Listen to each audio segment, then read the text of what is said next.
Good evening, ladies and gentlemen, and welcome to week number 11, the final week of the regular season of high school football across the great state of West Virginia. Yes, here we are once again, staring down the final Friday night of high school football for yet another regular season that has passed in what feels like the blink of an eye. The season always moves too quickly for players, coaches, and fans alike. And as we bear down on 7:30 p.m. one more time, reality will hit many across the state. There are 102 high school football programs in the Mountain State in the three-class system we currently utilize. There are undoubtedly many seniors on those 102 rosters. Of these programs, 37 are already guaranteed at least one more game under the lights in the playoffs. In Class AAA, 15 tickets have been punched, and there will be 5 teams left fighting to be the last entry into the dance. Class AA sees 11 bids already taken, with just 7 more teams chasing one of the final 5 positions in the postseason. Class A is similar, with 11 in and 8 more chasing the last 5 spots. Add it up, and there are 57 programs either in or fighting to make it in. What that leaves is 45 football programs who will or have already suited up for the final time in 2022. The final football game of a senior's career can be incredibly emotional. For the vast majority of players, this will be the last time ever to pad up, tighten the helmets, pull on the jersey, and compete. High school football brings a certain finality not experienced in other sports. And for anyone who has stood on the field or sat in the locker room after the final scoreboard strikes 0, the moment hits harder than any opponent ever did. To those senior players across the state, thank you for giving all you had to this wonderful game. In Spencer, West Virginia, there is a team who will not hang them up after tonight. In fact, quite the opposite.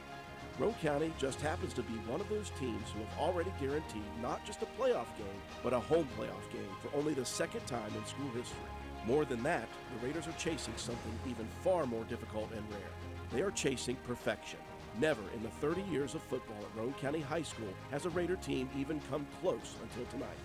Only 3 times in Roane County history has a team achieved perfection in the regular season. The 1961 Spencer Yellow Jackets and the 1990 and 1991 Yellow Jackets. The 1991 Jackets took perfection one step further, finishing 14-0, the first team in state history to achieve that record, on their way to a Class AA state championship. Undefeated at Roane County High School is like Bigfoot. Many believe it to be possible, but it has never been seen until possibly tonight. None of these words, however, would be stress-inducing, nerve-wracking, or moment-building enough to even seep into the armor this Raider team has built around themselves. They have never let the moment or the game become too large or too important. The lights have never shone too brightly, all because of one simple motto: stay humble, stay hungry, and continue to work to be 1-0 each week. This Raider team has now been in the big games. They have been tested in tough situations. They know how to win under pressure. Most importantly, they have not once written off an opponent on the schedule.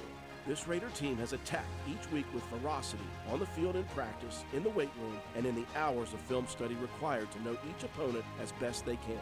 What this entire fan base and the rest of the state have begun to realize is exactly what this team knew about itself all along. The 2022 Roane County Raiders are good.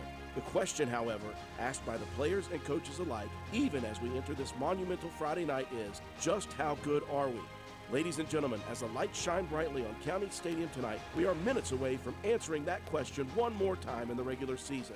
Roane County, say it with me. It's time to kick the tires and light the bonfire. It's time for Raider football.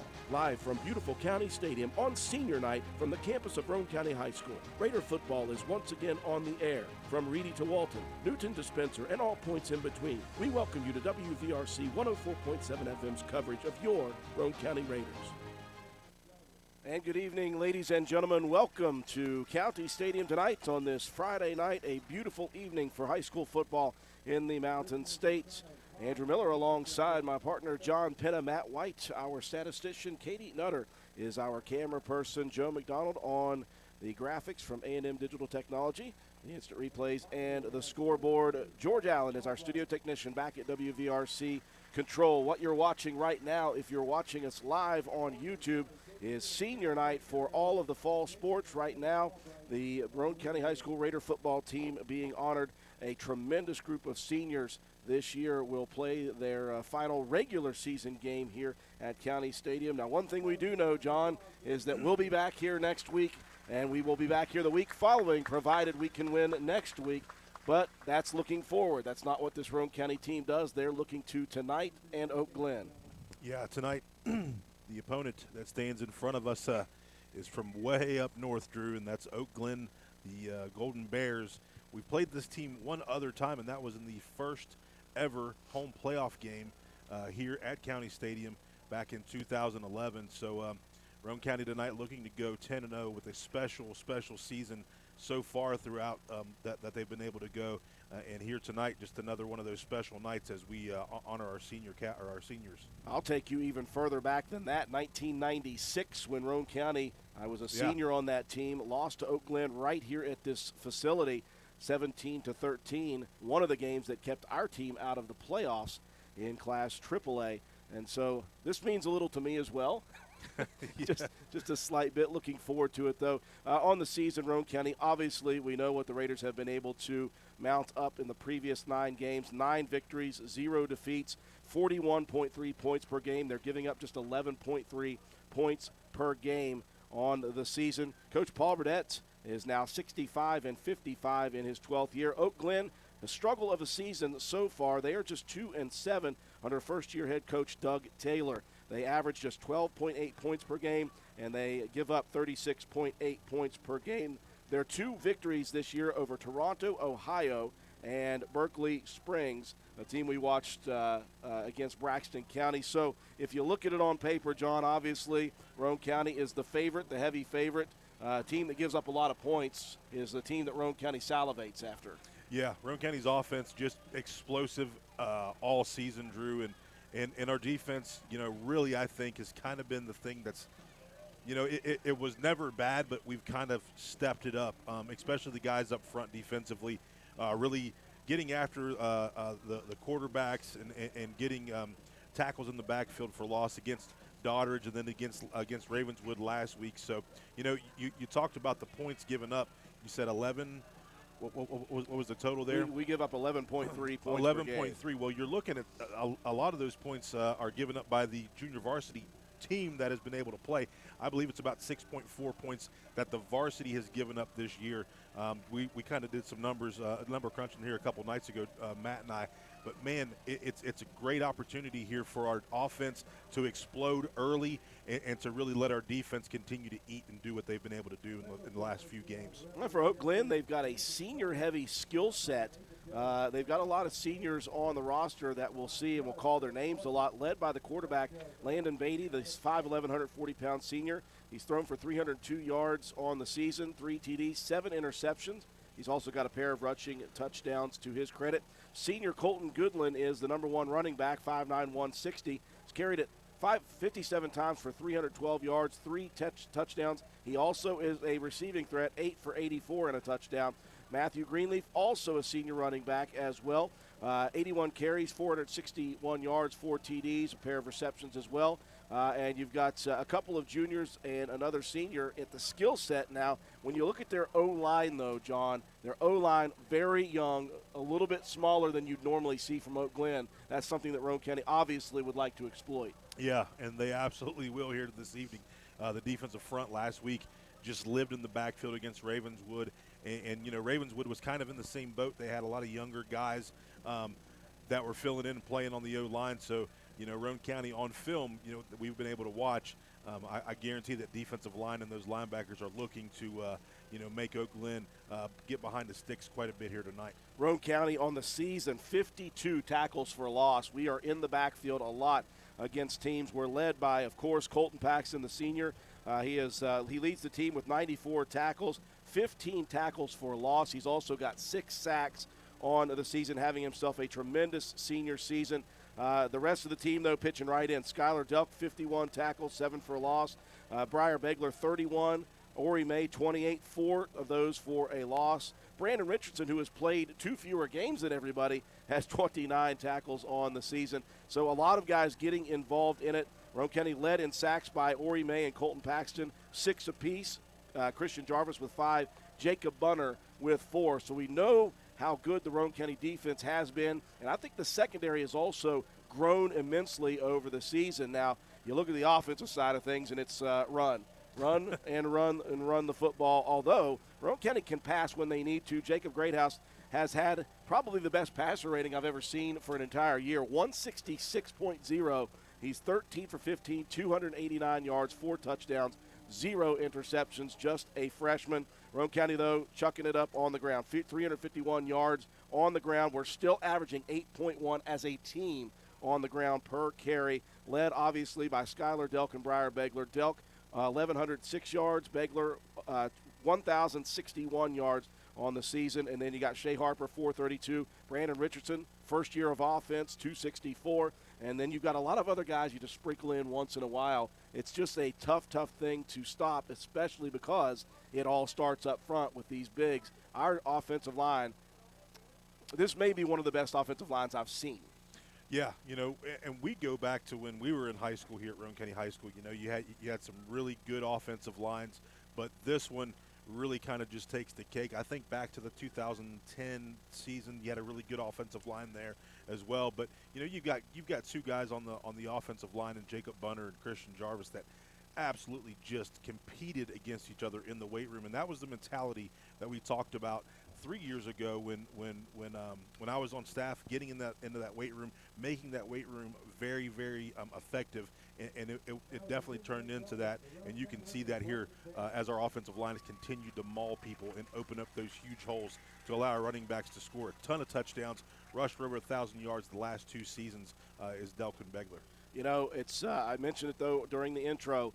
This team does not care that this is a possible 10-0. They don't care about the moment, the situation. All they care about is the nameless, faceless opponent in the visitors' locker room and trying to beat them with everything they have. That's the mentality they've stuck with. It's the mentality that has got them to this point. We'll see if they can do it again here tonight as 7:30 approaches. We'll take a break for our sponsors. When we return, more pregame coverage, including the Coach's Corner interview with head coach Paul Burdett.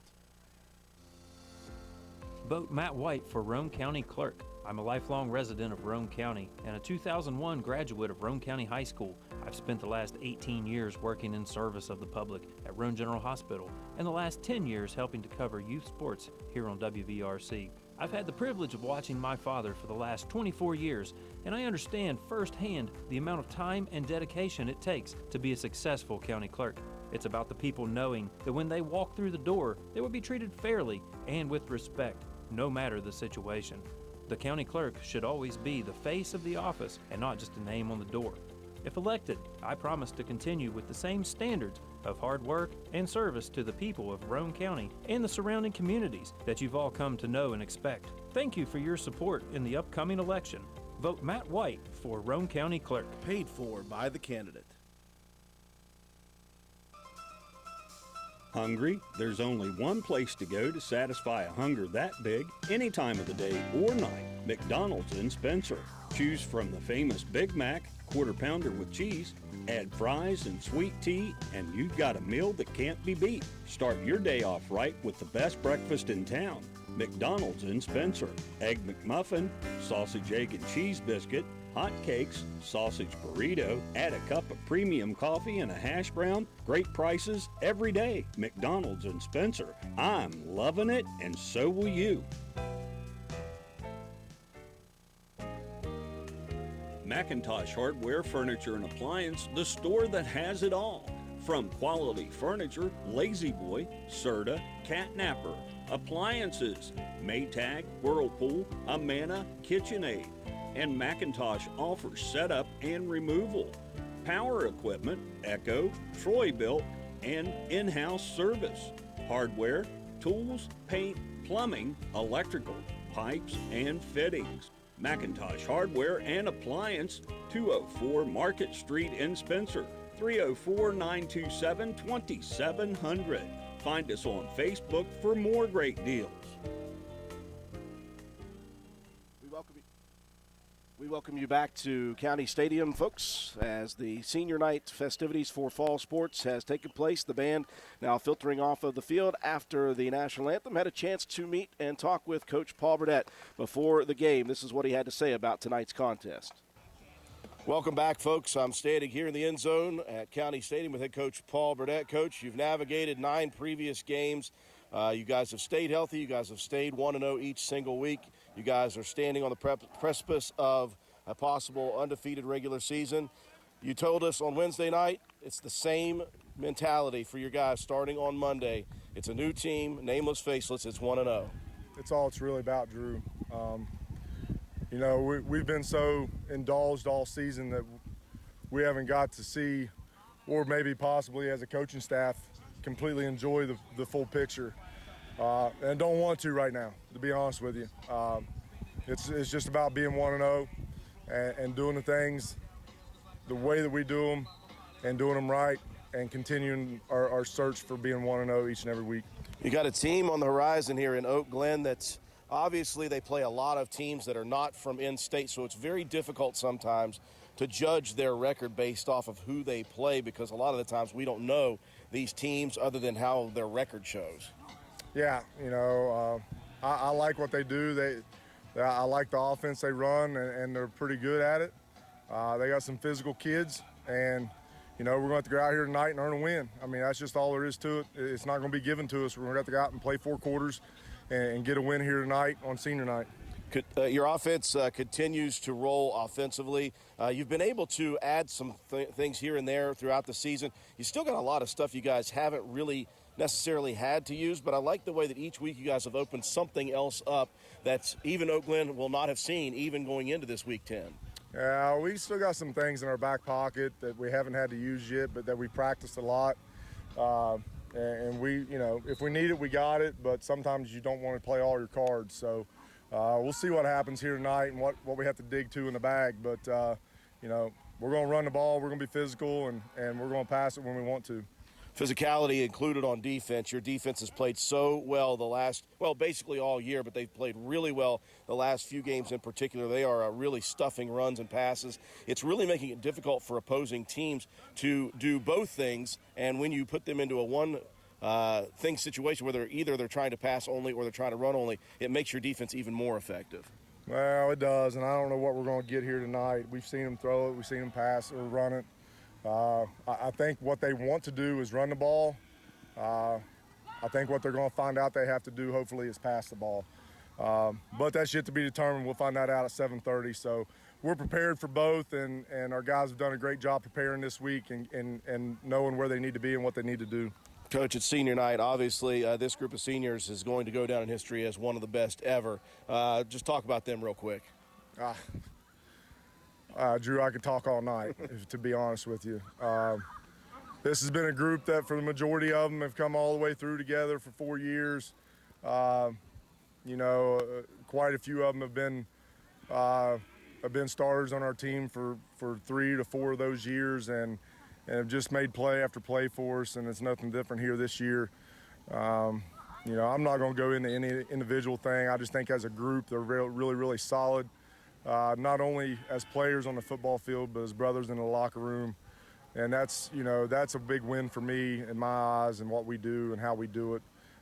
These guys bought in early, and they've been bought in from the get-go, and it proves because of what they've been able to do on the field here this year. One of the most unselfish units I think I've ever been around in my 15 years of broadcasting. Coach, final regular season game of the year, healthier team coming into week 11.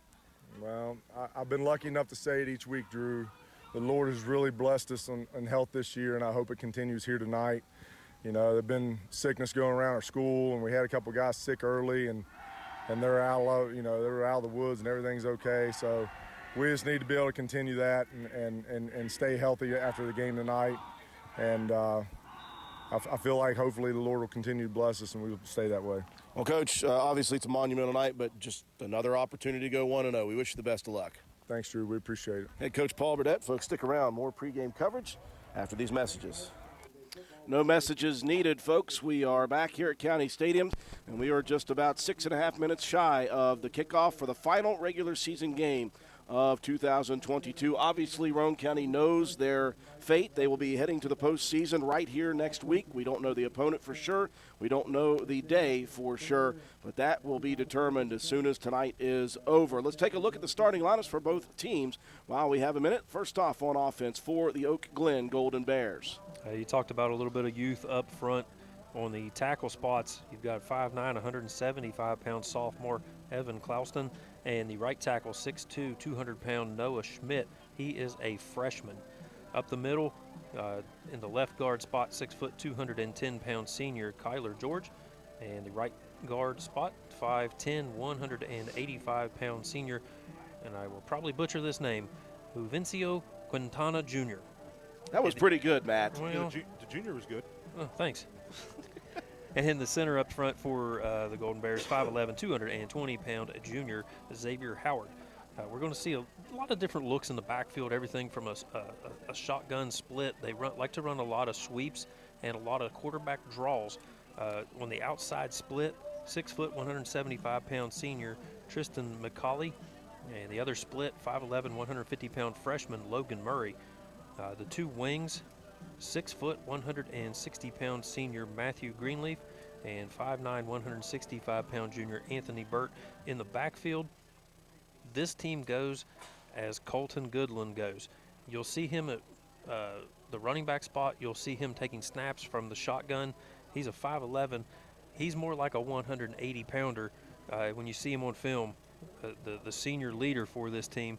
And then commanding the offense and also playing some wing and some split will be 5'11", 160-pound senior Landon Beatty.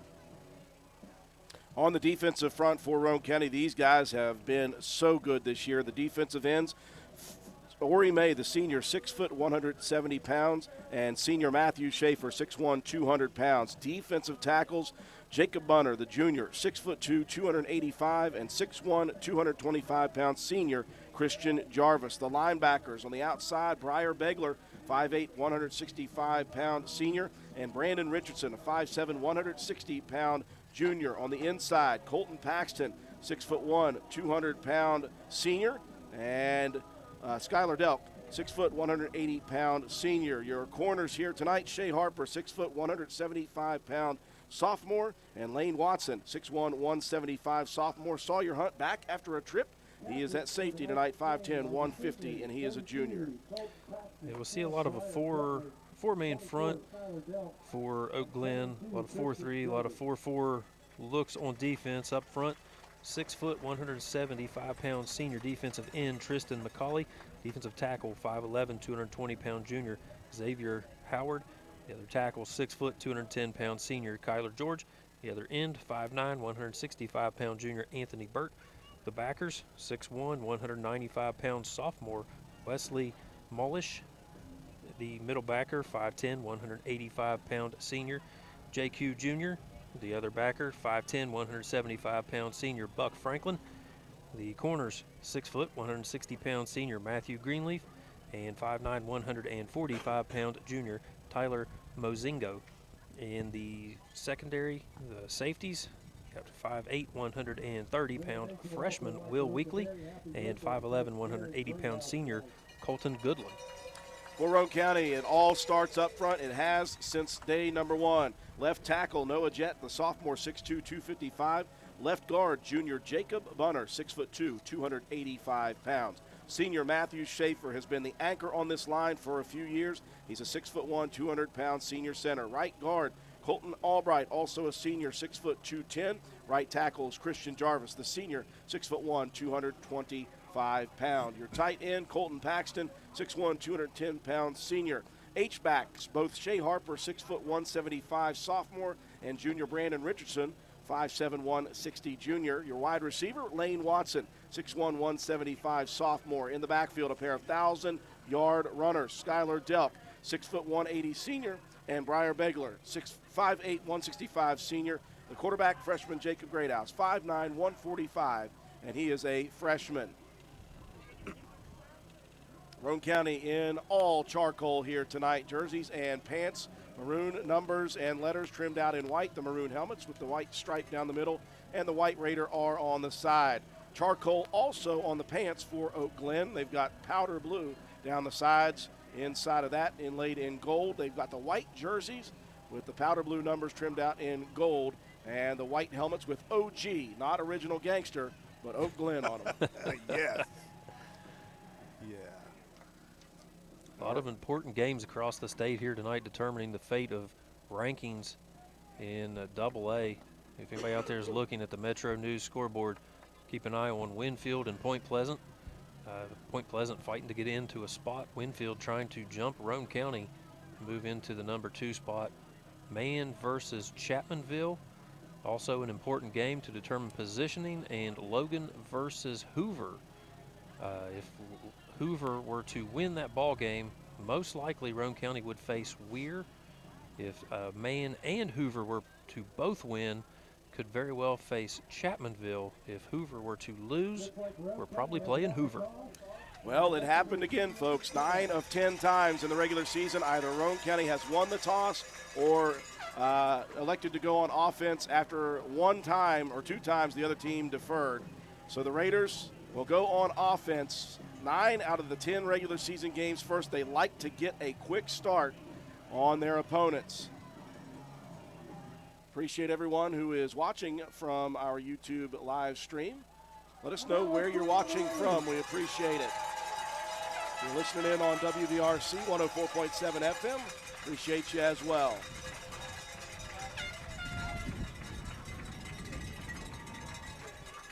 The Raiders chasing perfection. For the first time in school history, Roane County looking to try to go 10-0 in the regular season. Let me first apologize because I've been a bit under the weather, and if my voice starts to crack, John will take over. Listen, I'm not much better than where you are right now, Drew. Are you saying I might be pulling triple duty tonight, guys? Yep. And we'll put a headset on Katie, and she will run the color commentating. Every time something good happens, just scream the kid's name. Listen, I've been emotional all day because of senior night. You know, I don't have a kid on the team, but Yeah, I've you got do. a lot of them Yeah, you on the do. team. Yeah. They may not be your blood, but they're your family. Oh, my gosh. Raiders take the field. They'll send Brandon Richardson and Briar Begler back deep to receive.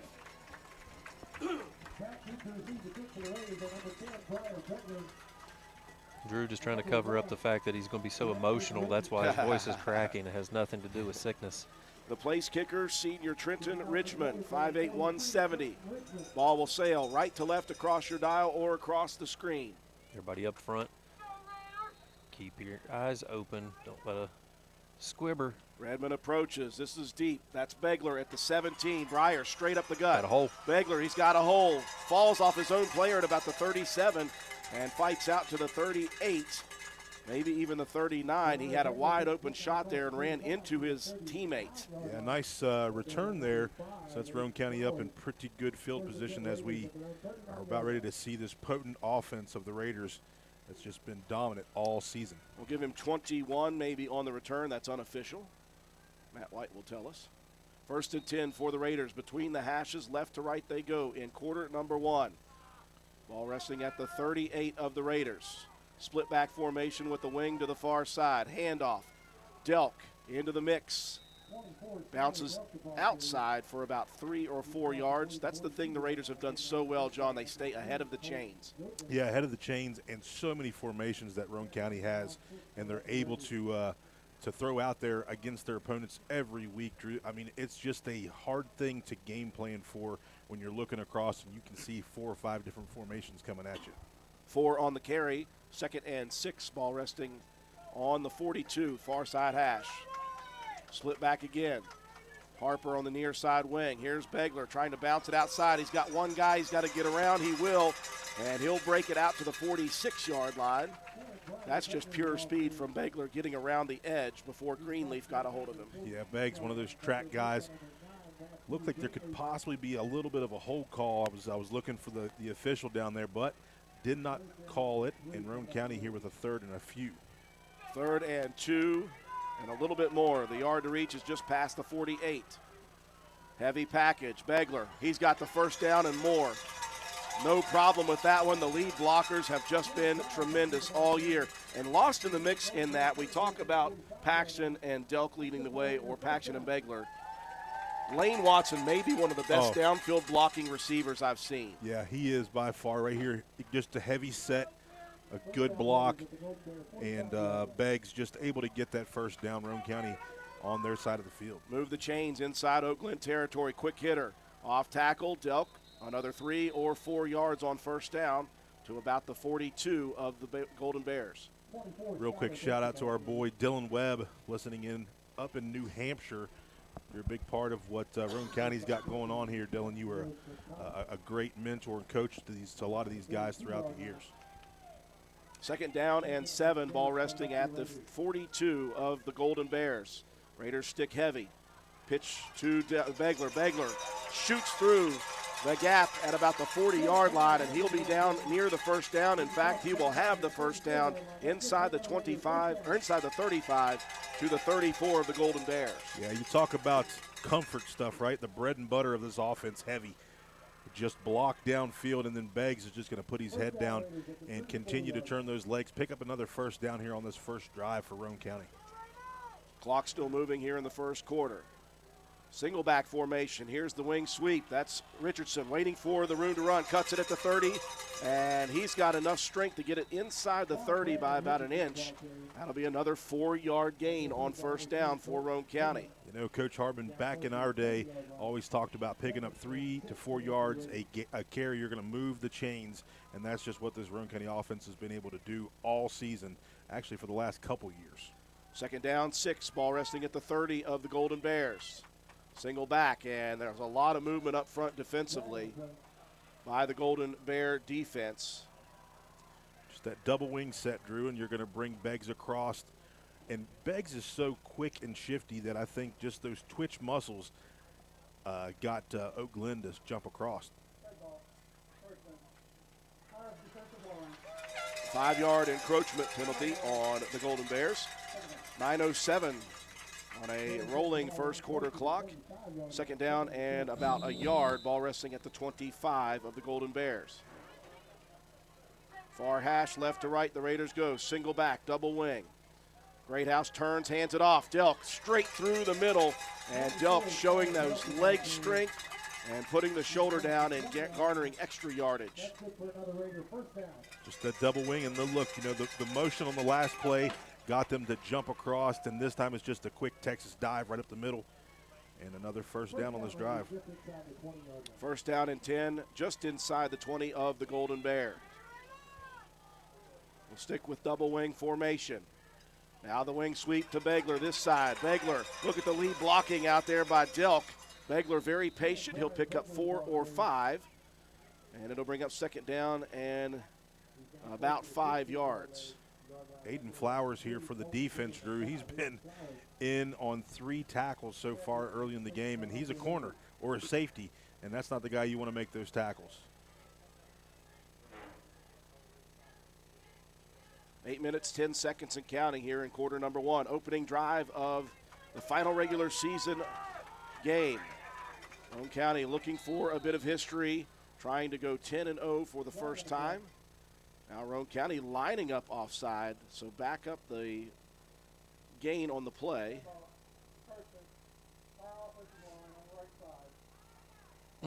Entire offensive line on the right side. You just got to get your split right there. And Roane County with their first little bit of a hiccup here. We'll back it up to the original line of scrimmage, and then about a half a yard more, just outside the 20, 2nd down and a little over 10. Left to right, back to heavy go the Raiders. Greathouse turns, gives. There's a face mask coming in as 2 flags come down. Begler, as he was rolling past the 17, we saw his eyes, and we shouldn't. Yeah, right here, just somebody gets a big mitt out there, and when you're in trying to tackle a guy that's not super big, hand got in, and looks like it's going to be a face mask on 54. Question is, will this be a personal foul or a 5-yard variety? He turned his head around pretty good. Yeah, you know, when you're just got a hand out.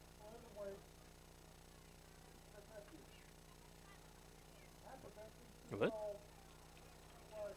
Okay. They didn't even get the face mask. Another penalty, which was one of the defensive linemen going at the knees. Yeah, when you're engaged on a block and then another guy comes in low, that's going to be an unsportsmanlike penalty. So we'll take that. Whatever the penalty is, it's 1st and goal, Roane County at the 9.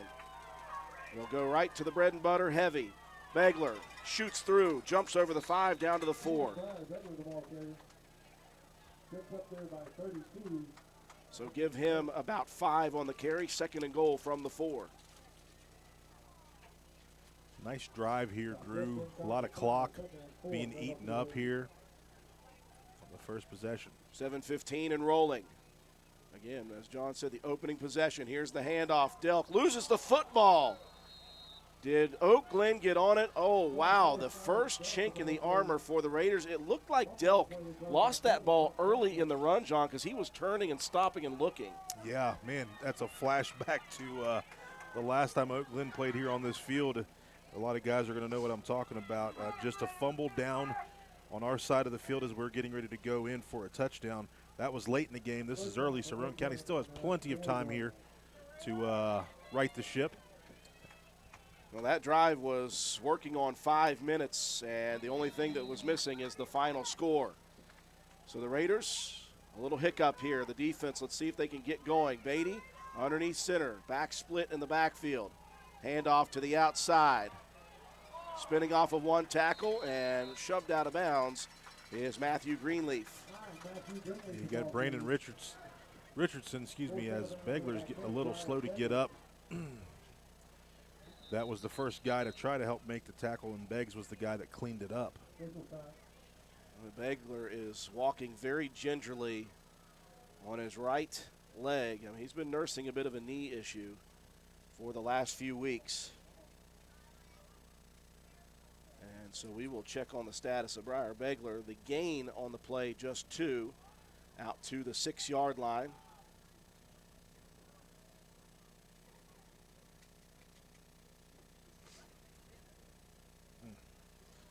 So with Begler checking out, you'll have Clay Walker checking in on the inside as a linebacker.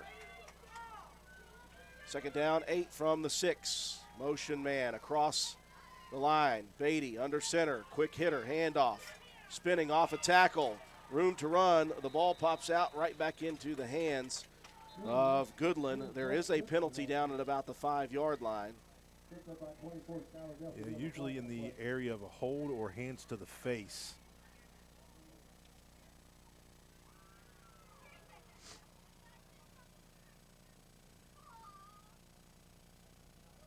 This officiating crew very deliberate.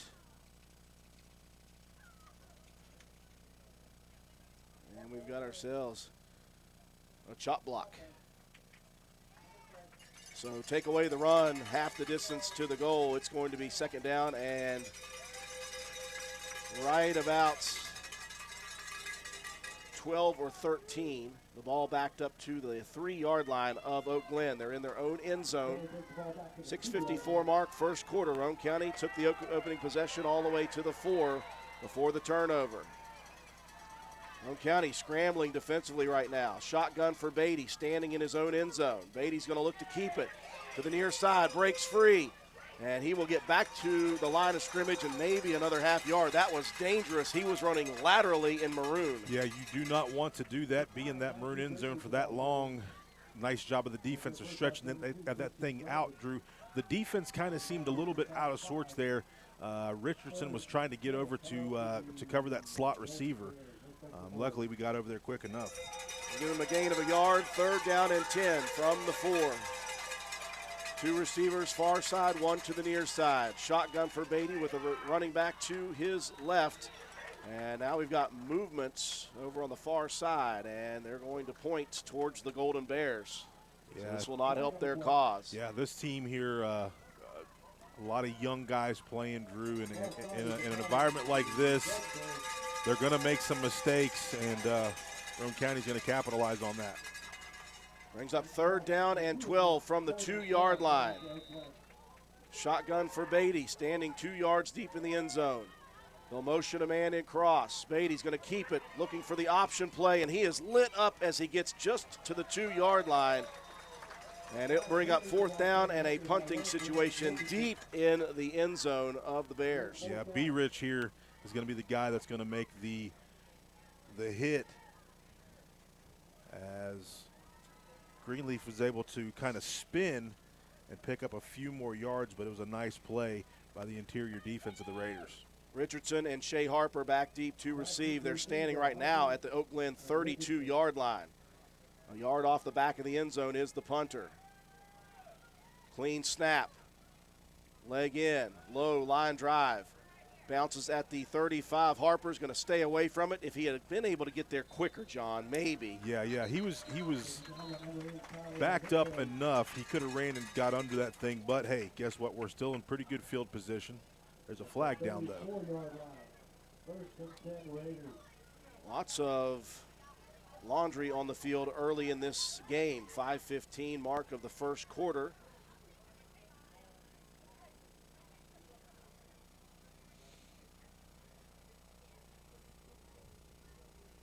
And again, the lead referee is just taking his sweet old time here.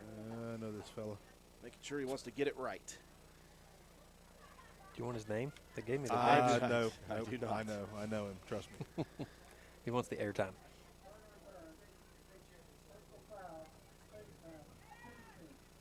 So a face mask on what wasn't even a return on the defense. So Roane County will get even better field position now. So basically what we saw a week ago, John, after a turnover, kind of a hiccup. You get the ball right back after a 3-and-out, and you're just a little bit further back than you started. Yeah. So we're still in very good position here. You know, that's one of the things that we've talked about this week is the chippiness of Oak Glen. They've kind of been in some situations this season. 1st and 10, Roane County. Handoff Delk up the middle. Big hole for Schuyler. He'll be shoestring tackled at the 11-yard line. Well, they'll call his knee down at the 12. And I'm looking down. They're still checking on Begler on the bench. We'll keep watching. But again, when you've got 4, 5, 6 running backs, it hurts a little less, although it doesn't not hurt. Receivers to both sides, 2 to the near side, 1 to the far side. I formation. Here is Harper. Shea bounces it outside to the 10, cuts it in at the 5, fighting towards the end zone to the 2, and he will be down at the 2-yard line. 1st and goal, Roane County. Yeah, Shea Harper there, Drew. Just in the I formation, you've got a dubs to the or a slot and a split over here to this side. You're looking to get some blocks, but Shea just using his body and churning those legs, continuing to move. He's wearing 33 tonight because in the charcoal we do not have a number 31. Roane County back to heavy, 1st and goal from the 2. That's Colton Paxton. The big boy. Nope, that's Delk. I thought it was Paxton on the quick hitter. Paxton was in there so quickly that Delk followed him. There we go. Roane County on the board now with 4:22 here in the first quarter, Drew. After the hiccup, we got the ball back and we're able to punch it in. Just a little 3 minutes hiatus. It's okay. Raiders will go for 2.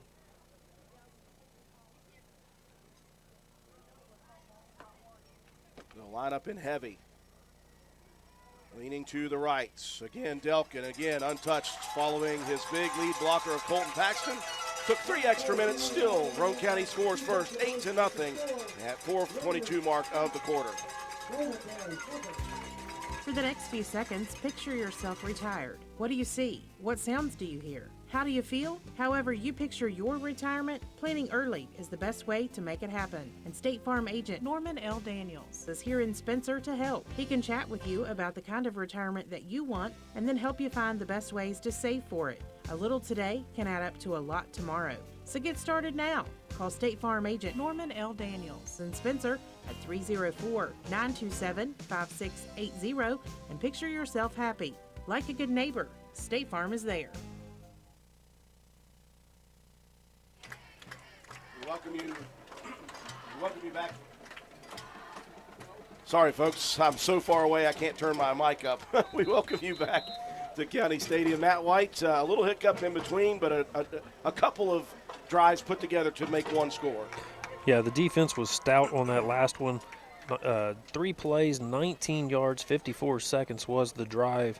Skylar Delk with a 2-yard touchdown run. Delk completing the drive with a 2-point conversion. 8-0, Roane County out on top. Back deep to receive.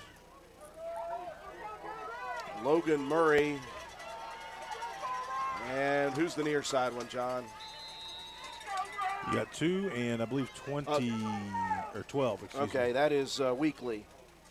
Will Weekly. Will Weekly. This one hammered. That one deep. That's That's over 32. the head of 32, and that's the 4th touchback of the year. The first touchback of the year, though, for Coben Cottrell as a soccer-style kicker, and he launched into that one over the head of the guy back there, Anthony Burt. And we are just getting started with Coben Cottrell.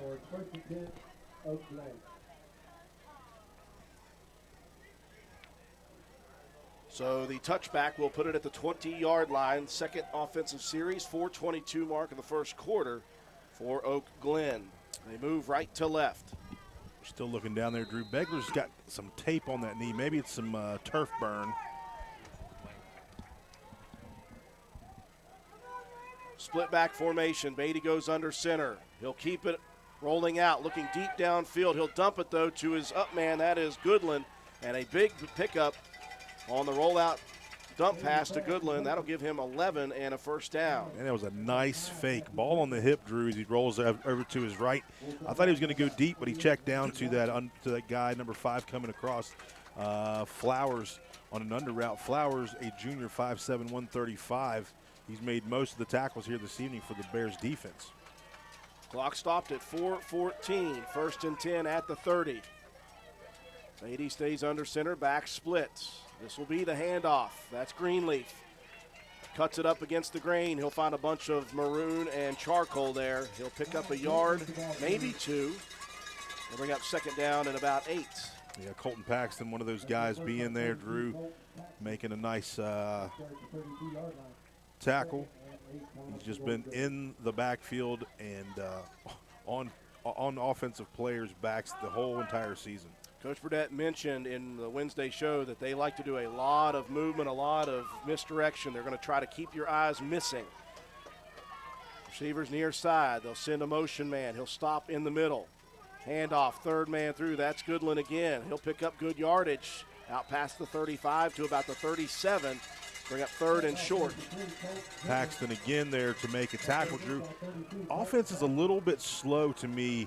They're not real quick on that first step of the handoff. So they're picking up some yardage here, though. You're going to have Noah Jett come check in. It's going to be a 5-man front now as you're going to bring another linebacker out.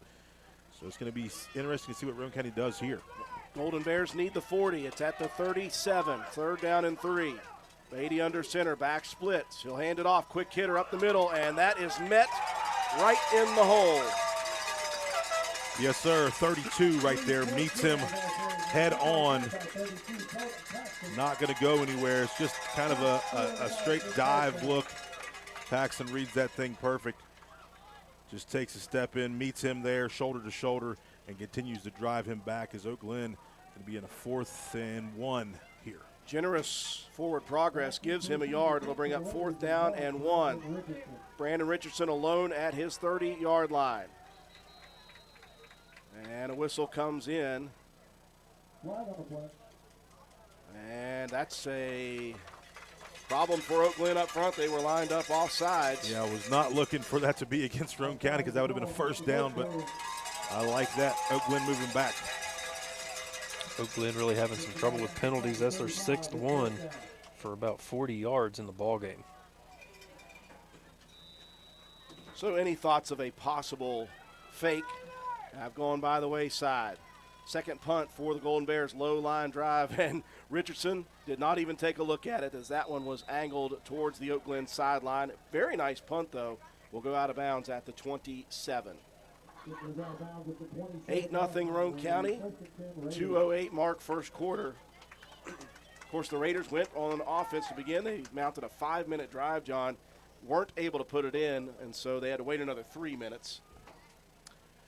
Yep, so this will be 3rd possession here. Begg still getting worked on there a little bit. Looks like he's got some ice on that knee now, but you know, we're just looking to stay healthy as we can for the playoffs. If he doesn't get a chance to play anymore here this evening, I think we're going to be okay. Raiders going to spread it out. Twins to the near side. Greathouse hands it off. That's Harper. Nifty move to begin with. He's to the outside. He's got speed, and he will be caught from behind. That was a touchdown saving tackle, or else Shea Harper is gone down the sideline. You know, just to have another guy that you can toss in the backfield, Drew, like Shea Harper. Watch the moves here. Shifty, continues to move, run through tackles, and he had to slow down just a bit, and he was caught from behind. But, man, it's nice to see this sophomore doing his thing in the backfield. They are spreading Colton Paxton as the wide out to the near side. Twins near side, one to the far side. Here's Delk up the middle. Skylar spins at the 45, out to the 47, a big 7-yard pickup on first down. These are some of those new wrinkles that we have not seen yet this year. Yeah, you're going to move some guys around, and like you said, when you try to prepare for this game, for this team, and you look out there and you have never seen this formation before, you're kind of your wheels start to turn. But a nice pickup there by Delk. But I'll tell you what, Oak Glen does a good job of tackling low. They've studied film, and they know that they can't tackle around the shoulders. 8-0 Roane County, nearing the minute mark of the first quarter. Same 2-by-1 formation. Twins near, one far. I formation. Greathouse is going to look to throw. 3-step drop, launches it deep. He's got Richardson open. Brandon Richardson trips over his own feet at the 10-yard line, or else it is a touchdown. And B-Rich is down. Maybe a little bit of frustration that he tripped over his own feet because he was gone. Oh, man. Beautiful pass play drawn up there, Drew. He's going to be in the slot. Maybe just a little bit of a slow up. Richardson, though, is able to bring the ball down. And Roane County at the 10-yard line. 43 on that completion. I think back to Happy Gilmore. Uh-oh, Jacob know how to throw. Hey, man, the kid's a gamer. Yes, he is. 1st and 10 on the big pass and catch. 1st and goal, actually, at the 10. Up the middle, there's Harper fighting to the end zone. He'll dive in, and Shea Harper is in. Yeah, that right there looked a little easy for this Roane County offensive line, Drew. They just opened up holes, but, man, you've got you've got Delk and Paxton in there also blocking. Shea's doing a great job of staying low and continue to turn his legs. He's hungry here tonight. 2 touchdowns last weekend and a touchdown already here in this first half. Raiders will go for 2 once again, leading 14-0, 38 seconds left in the first quarter. Here's a pitch to the near side. Harper, and no one around him. He is in the end zone easily, and Roane County is up easily 16-0 with 38 seconds left. NV Graphics has proudly been serving Roane and surrounding counties since 2013. We are located on Williams Drive in downtown Spencer, West Virginia. We offer screen printing, embroidery, custom apparel, team uniforms, signs, banners, trophies, and awards. Does your school, team, or league need help with fundraiser ideas? Then give us a call, 304-927-6466. That's our specialty. NV Graphics, open 9 a.m. to 5 p.m. Monday through Friday. Closed for lunch daily from noon to 1. Supporting local small businesses help directly support your kids in the community. Give NV Graphics an opportunity to earn your business. Thank you. A big pass and catch from Jacob Greathouse to Brandon Richardson, setting up the touchdown, Matt White. Yeah, it was a 4-play drive, 73 yards, 1:30 off the clock. Shea Harper with a 10-yard touchdown run. Harper completes the 2-point conversion. 16-0 now, Roane County on top of the Golden Bears. Coben Cottrell set to kick off. And now that I actually know who's back deep, Anthony Burtz and Logan Murray back deep to receive. Cottrell put the first one into the end zone. Got a short run up to this one. Still hammers it high and deep, and that one is into the end zone again.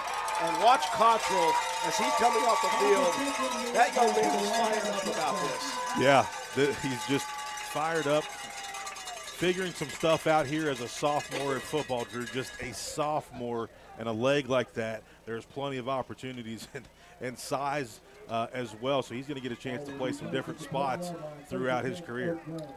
It'll be right to left for the final 38 seconds of quarter number 1 for the Golden Bears. This opportunity at the 20-yard line, their third offensive set. Beatty once again under center. Wing to the near side, split to the near side. Backs in the eye. Here's the reverse. Getting to the outside and getting nothing more is the running back, actually still fighting for yardage. I'll give that young man credit, John. He fought off 3 waves of Raider defenders. I'm telling you, man, there was a linebacker, Clay Walker was the first one there, not able to make the wrap-up tackle along through. You look out there, Matthew Schaefer was there, and then he was also fighting with I think Sawyer Hunt was there as well. So man, just a tough run by that youngster. Was that Buck Franklin, number 20? I believe so. Yeah, that's right. So Franklin on a reverse. Final play of the first quarter. All Roane County early, 16-0. Second and 15. When we return, you're watching and listening to Roane County High School Raider football on WVRC. Sports builds character that follows us all through life. It can lift us up in grand emotions when we reach the pinnacle of success. We all can envision the agony of defeat. Both equally build character. Old Fences Realty believes in character. Working hard to achieve that pinnacle of success takes sacrifice, training, and long hours. When putting your property on the market, please remember the company that possesses that character. List with Old Fences Realty. And go team! We welcome you back to County Stadium on senior night. Excuse me. The final regular season game for both these teams. Roane County looking for perfection for the first time in school history, trying to go 10-0. We already know our fate next week. We'll be home for the first round of the playoffs. We do not know who it will be. It does not matter right now. Right now, all that matters is Roane County taking care of business. And so far, other than the hiccup, John, it's been business as usual. Yep. TCB, we like to say that, taking care of business, and that's what Roane County's done tonight and all season. So we're looking to go 10-0 here, but we've got 3 quarters to get there, just the start of the second quarter. I think the defense has continued to play as they have over the last 5 or 6 weeks, just continue to be confident. Just takes a little time to recognize all the movement and misdirection, all the fakes. Second down and 15 from the 15 of the Golden Bears. They move left to right in the second quarter. 16-0 Roane County. Single back in the shotgun with Beatty. Here's the snap. Beatty, 3-step drop, looking to the wide side, dumps it out to his man. What an open field tackle out there by Skylar Delk. Or did they give him the tackle? They did not. He rolled over Delk. The official on the far side didn't call it, Drew, as you're going to see here on the replay. It's just that quick little flare pass out to the flat. Delk wraps him up, and it looks like he sat on Delk's chest. Knee was down. I think knee was down. Well, nonetheless, I am early on impressed with the runners for Oak Glen not going down without a fight. So give him 5. Third down and 10, though, back to the original line of scrimmage at the 20. 2 wings bunched to the near side. Shotgun for Beatty. Snap back. 5-step drop. Pressure up the middle, and down goes Beatty. Colton Paxton there on the sack. The Saxton, once again this season, Drew. A nice play. Middle backer. You see just a bunch of guys in the middle here. Paxton's going to read pass and going to pin his ears back, and he is there. Ball might have popped out. No matter whether it popped out or not, that is a 10-yard sack. Add another to Saxton's credit. That will be number 7 on the season, and tackle for loss number 16, a punting situation. Harper and Richardson at the 45 of the Golden Bears. Punter stands in the end zone. Leg in, low line drive. This is returnable, and Harper grabs it at the 47. Here comes Shea to the near side. He's got a wall of blockers. Shea inside the 30. Shea down the sideline, cuts it up at the 15, down to the 11-yard line for Shea Harper. You could see it developing. Yeah. It was a beautiful wall setup, and that's where you tell your return guy to run to. The wall just continued to seal there. He did a great job of getting downfield and picked up nice yardage. Roane County in business once again here inside the red zone. 10-16 mark of the second quarter, 16-0 Raiders. And again, Begler still on the sideline, got that knee wrapped up heavily. And honestly, John, if Roane County can just continue to work, then just keep Begler out, let him get rested up and recovered. Roane County will go with the stick-eye formation, dotted by Brandon Richardson. And it's going to be a little bit of movement. Everything stops. Roane County, nope, Oak Glen will call the timeout. So we'll take it with them. 10-15 mark of the first half, 16-0 Raiders. The Spencer Pizza Hut is proud to be the exclusive sponsor of the Fan of the Week each Friday of the Raider football season. Stop in and see us at 509 Ripley Road, fill out an entry form, and drop it in the box at the front counter for your chance to win a free large one-topping pizza. Stop by the Spencer Pizza Hut for all of your favorites. Original pan, original stuffed crust, hand-tossed or thin and crispy pizzas, breadsticks, cheese sticks, wings, oven-baked pasta, desserts, and more. Open 7 days a week, dine in or carry out. Call us at 304-927-4619 or order online at pizzahut.com. No one out-pizzas the Hut.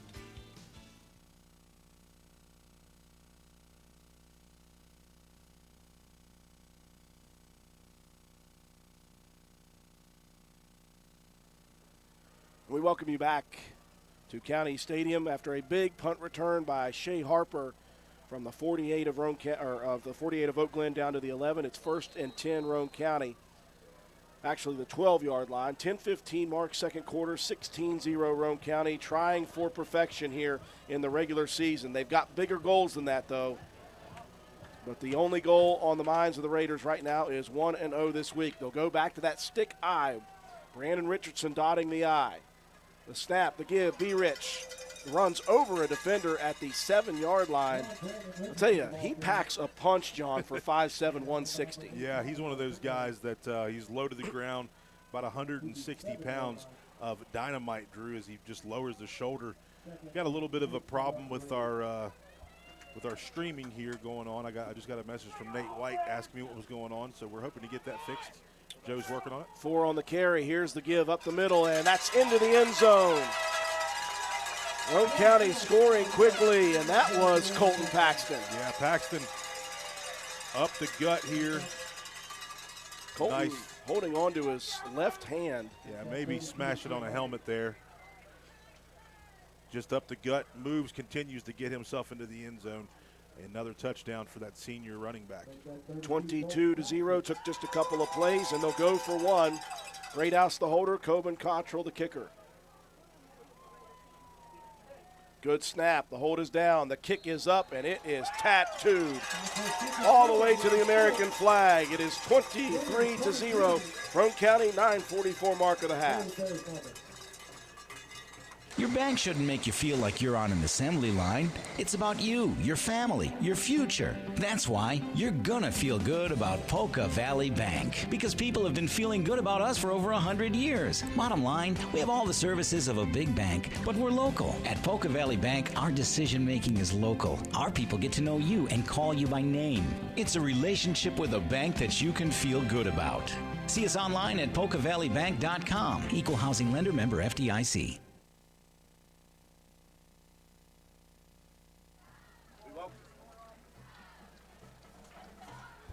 We welcome you back to County Stadium. A quick score after a big defensive set. A nice return by Shea Harper. Matt White, it took no time.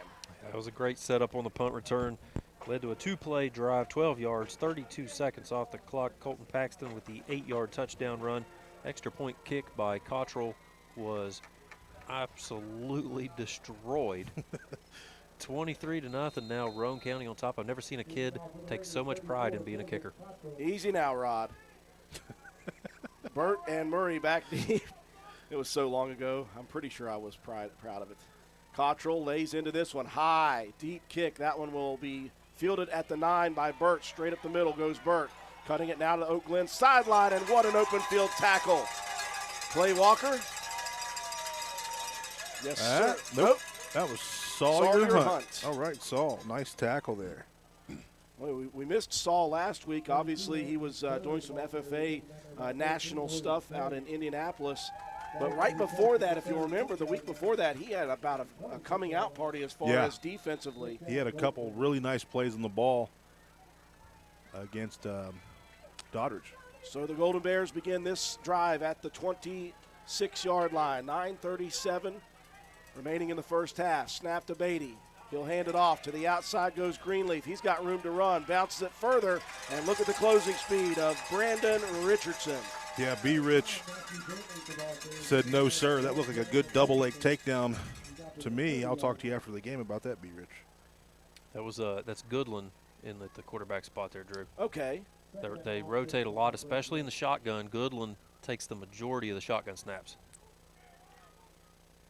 You see Beatty is now out as a slot receiver to the far side, so it will be Goodland once again. Twins to the far side, one to the near side. Single back in the formation in the shotgun. No motion a man to the far side. Goodland's going to keep it himself. Roane County had it diagnosed, but Goodland running hard, gets 4, and he'll be just shy of a first down. Yeah, that time Bunner Going to get about 5 on that play. made a stop, but yeah. Well, they're going to give him the first down even. These guys are working hard. Running backs are continuing to run hard, Drew, for Oak Glen. Okay. Yeah, they're going to give him a first down. I did not think he got past the That's pretty generous. 35-yard line, but it will be a first down. They'll move the chains. Under center now. That's Beatty back in. Here is Goodland spinning off of the first tackle, and he will pick up 15. And I tell you, John, that's just what they're doing. They are recognizing Roane County pinning their ears back, and they're spinning out of tackles. That should have been a loss of 5. Yeah, Shea Harper there, though, with the tackle that saved a touchdown, Drew. You know, Roane County loading the box up, and it's just a hat on a hat. And if you're able to do that, kind of like when you're playing against our offense, things just work out. Well, Coach Burdett's going to take a timeout here. Yeah, Roane County not happy with that last play. 8:30 mark of the half, 23-0. They're happy with that. We'll be back. Primary care is like a bridge, moving you from one side where you need vaccinations, screenings, and medical advice to the other where you receive essential care to remain healthy and active. At Roane General Medical Clinic, our primary care team is here to help you cross that bridge to a healthier life. Roane General Medical Clinic, our providers are now accepting patients and offer care you can trust close to home. First time out of the half for Roane County. I don't think Coach Burdett, Coach Peary, the rest of the coaches like the way they're seeing Roane County not break down on these tackle attempts, and on top of that, Oak Glen running hard with the football. Yeah, Oak Glen, you can't take nothing away from them. They're doing what they're supposed to do. Yeah, Roane County's just going to have to a little check, a little talking to right now. Say, hey man, let's tighten this thing back up, and let's be right here, and not allow these guys to get themselves into the end zone. Golden Bears mounting a bit of a drive for the first time in Roane County territory for the first time. 1st and 10 at the Raider 48.5. Left to right with 8:30 left in the half. Roane County leading 23-0. Beatty. Shotgun for Beatty, says Matt White. Snap back, 4 receivers. He'll dump it off to the outside. A great open field tackle that time by the Roane County linebacking core of Skylar Delk. That was just a quick hitter to one of the slot receivers. I think that was Flowers there. Delk just did a great job. You know, we've seen Delk in coverage against Doddridge. He was the guy that was the main focal point of the defense to stay on their tight end, and he's able to do it. Delk limiting the damage to 2. 2nd and 8 from Roane County's 46. 3 receivers bunched to the line. Beatty out of the shotgun. No motion a man across far side. Here comes the snap. 3-step drop. Beatty launches it outside. May have put a little too much mustard on that one to Burt. Yeah, he had Schaefer coming off the edge, though, Drew. Maybe that's why he was wanting to get rid of the football. Tight end comes across from that drag. Delk's the guy that was there, going to be there to make the tackle, but the pass was way out in front. Brings up 3rd and 8 from the 46 of Roane County. Stop. Second quarter clock, 7:47, 23-0 Roane County. This by far the best drive of the first half for the Golden Bears. Twin receivers, bunched to the near side. Under center goes Beatty. Flowers in motion. He'll stop. They'll turn, they'll fake. Beatty rolling outside. He's got pressure now. He's got Delk on him, and Delk will not let go this time, and Beatty is slung down for a massive sack. Huge sack, Drew. Matthew Schaefer was getting held so bad here on this side of the defensive end spot. Great coverage downfield. That made everything real slow. You see Schaefer just getting held, and Delk shoots in and makes the nice sack. Schaefer raises his hands like that should have been mine, baby. Yeah. He was wanted. That was a sack that lost more than I can count right now. About 20. Thank you, Matt. 4th and a punting situation. B. Rich and Harper at the 35 of Roane County. The snap, the punt's away, angled to the far side. Harper is going to get away from it. It will roll to the 32 and down at that point. That's where Roane County will start this drive. 6:52 left with a 23-0 lead. Boy, the defense just stifling, John. They continue to do this week in and week out. Yeah, you know, Glen had a couple things going there, picked up a couple first downs. Quick timeout. Coaches talked it over, and Roane County got it right. So Roane County on offense here once again. You know, all this happening without the services of Briar Begler, who is on the sideline, had a knee issue early in the game. Raiders go double wing here at their 32, moving right to left. Quick hitter to Richardson. He's got a lead blocker in Delk. He uses Delk, and there he goes over the 50. Brandon Richardson to the 30, to the 20, cuts it back at the 15. Richardson is gone, but a flag is down. No, that is your worst. That's the worst nightmare of a running back, Drew. Oh, man. And I'm wanting to know who that flag is on. Yeah. I think they were getting it on Harper. Yeah, just a great block, but they're going to get the call here. It was just the slightest bit of a hold. Man, you can see the speed. Right at the end. Yeah. Right at the end. As the defender was trying to disengage with Harper, you saw the shoulder pad pulled back, and Richardson is going to need some oxygen, and you can see the frustration as he walks off of the field, as Richardson had himself a massive play, and the penalty will negate all of it. So it'll bring it back. As it happened downfield, it will bring up first down and 8 at the 34. So the Raiders will reset with 6:39 left in the half, leading 23-0. And Roane County is going to burn their second time out. We'll take it with them. 23-0, 6:39 left in the half. You're watching and listening to Roane County High School Raider football on WVRC. My name is Sina McDonald. I am running for Roane County Clerk. I have 12 years management experience running a small business in Roane County, 11 years experience with information technology support for the Roane County Courthouse, and 6 years experience of on-site support with West Virginia counties for the voting machines and election tabulation software. I believe my experience in technology and elections make me the ideal candidate for Roane County Clerk. On November 8th, please vote for Sina McDonald for Roane County Clerk. Every vote matters. Paid for by the candidate. An oh-so-close moment for Brandon Richardson as he was taking it 68 yards to the house with some lead blocking. A nice nifty move at the 15, but it was all brought back by the thinnest of holds that we saw. And so Roane County resets. They've got it 1st and 8 from the 34-yard line. Moving right to left here in the second, leading 23-0. Yeah, as a running back, it's always disheartening. It's always rough to look back and see that flag. But, man, those guys were out front trying to block as much as they could. First time we've seen the set of Delk in the shotgun. Fakes the give, keeps it himself, near side, out to the 40. And big chunk yardage once again on first down for the Raiders. That sets themselves up so nicely.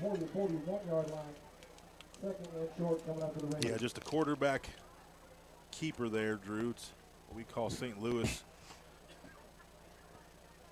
Gain of 6 on the carry, 2nd down and 2. While resting at the 40 of Roane County, 6-10 and rolling. Delk still in the shotgun. Couple of lead blockers near side. There goes Delk. He is free to the 50, to the 45, grabs 2 hands on the football. Is spun down at the Oak Glen 41-yard line. Yeah, this right here is flashbacks of Tyler May and Cody May, Drew. You're just going to see 2 backs that lead the way. The QB just takes it up there.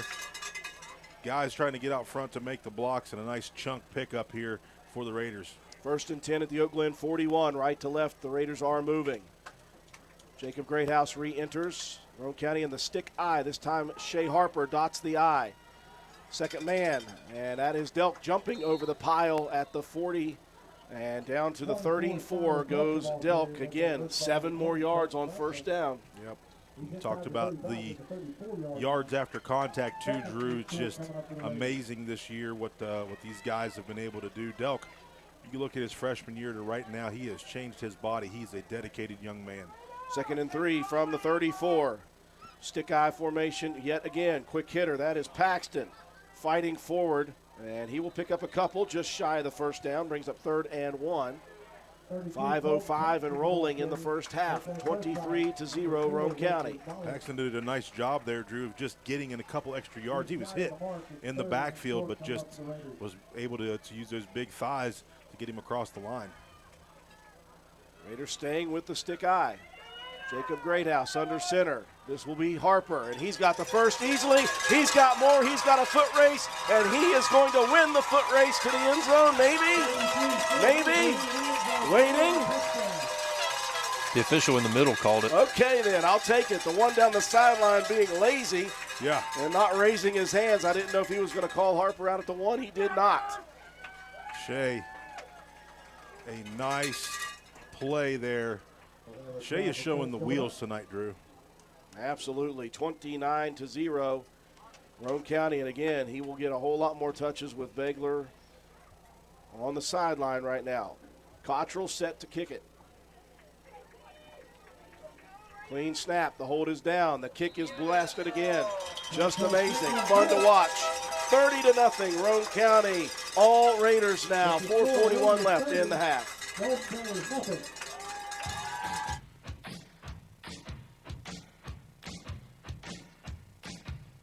Slade Auto, you're so fine, you blow my mind, Slade Auto. And transmission. Slade Auto, you're so fine, you blow my mind, Slade Auto. And transmission. Visit Slate Auto and Transmission, located at 302 Slate Road, Spencer, for all of your car care needs. We offer a wide range of services, including transmission work, new tires and alignments with brands like Mastercraft, Cooper, and Goodyear, regular and modified state inspections, major and minor vehicle repairs. We also have ASE certified mechanics. We appreciate every one of our customers. Call us today at 304-927-2250 to schedule your next appointment. We are open Monday through Friday. Slate Auto and Transmission, quality repairs by people who care. 4:41 mark of the half. Matt White's a quick hitter for Shea Harper. Yeah, 5-play drive, 68 yards, 2 minutes, 11 seconds off the clock. Shea Harper, 32-yard touchdown run, 4 carries for 65 yards, 2 scores for Harper on the night. Coben Cottrell, the extra point. If I'm not mistaken, that makes him 11 for 11 on the season. Roane County up 30-0 on the Bears. Thank you, Matt. You got me again there. Murray and Burt back deep. This was a squibber. Hits an up man taken by Burt. Straight up the gut he goes. Now bounces it to the near side. Free room to run. Bounced out and shoved out of bounds by the kicker Cottrell at about the 40-plus yard line. Good return by Burt. Yeah, that time he was able to return. The ball wasn't back in the end zone. And Christian Jarvis was down there quick and tried to blow that that kind of shield up that they had with a couple guys. And a nice, decent return there by the Golden Bears. They will begin this drive at their own 44, left to right, 4:33 mark of the half. They have been tricky, to say the least. Single receiver splits to the near side. A couple of backs right now in the backfield with Beatty, one to either side. The snap. Hand off Greenleaf, nowhere to go. He is locked up by the charcoal and then DDP down by Christian Jarvis. Yeah, Christian Jarvis got his big mitts on him. Wasn't going to let him get by. A little lock up there, hip check, and takes him down to the ground. Christian Jarvis, just a man out here this season. Another tackle for loss. Roane County came in with 52 tackles for loss. And they have added to that so far in this first half. Clock rolling, 4 minutes and counting. Quarter number 2. Receiver to the, actually 2 receivers far side, 2 to the near side. Now they'll empty the backfield for Beatty, 3 to the near side. The snap, Beatty looking near side. The quick hitter, it's tipped at the line of scrimmage. Clay Walker and Christian Jarvis almost had a pick six. Yeah. If he picked that ball off, he was going to the house. Great job here by Clay Walker. When you go back to the replay, outside backer. He's going to walk it up here, walk it up, times it perfect, jumps up, tips the ball. Ball almost right in the hands of Christian Jarvis. Fabio, that beautiful flowing hair would have been straight down the field. Clock stopped at 3:44, third down and 12. Empty backfield again, 2 to the near side, 3 receivers far side. Beatty, the 3-step drop. He wants to dump it out, and he's going to be pressured, and he dumps it quickly, and that goes into the turf. Yeah, that time outside rush on the far side, Drew, is Ori May. So what that does is that gives Roane County 3 minutes and 40 seconds with which to work. They have 1 timeout available. They lead 30-0. Now Harper will go back deep to receive this possible punt by himself. Harper standing at the 29 of Roane County.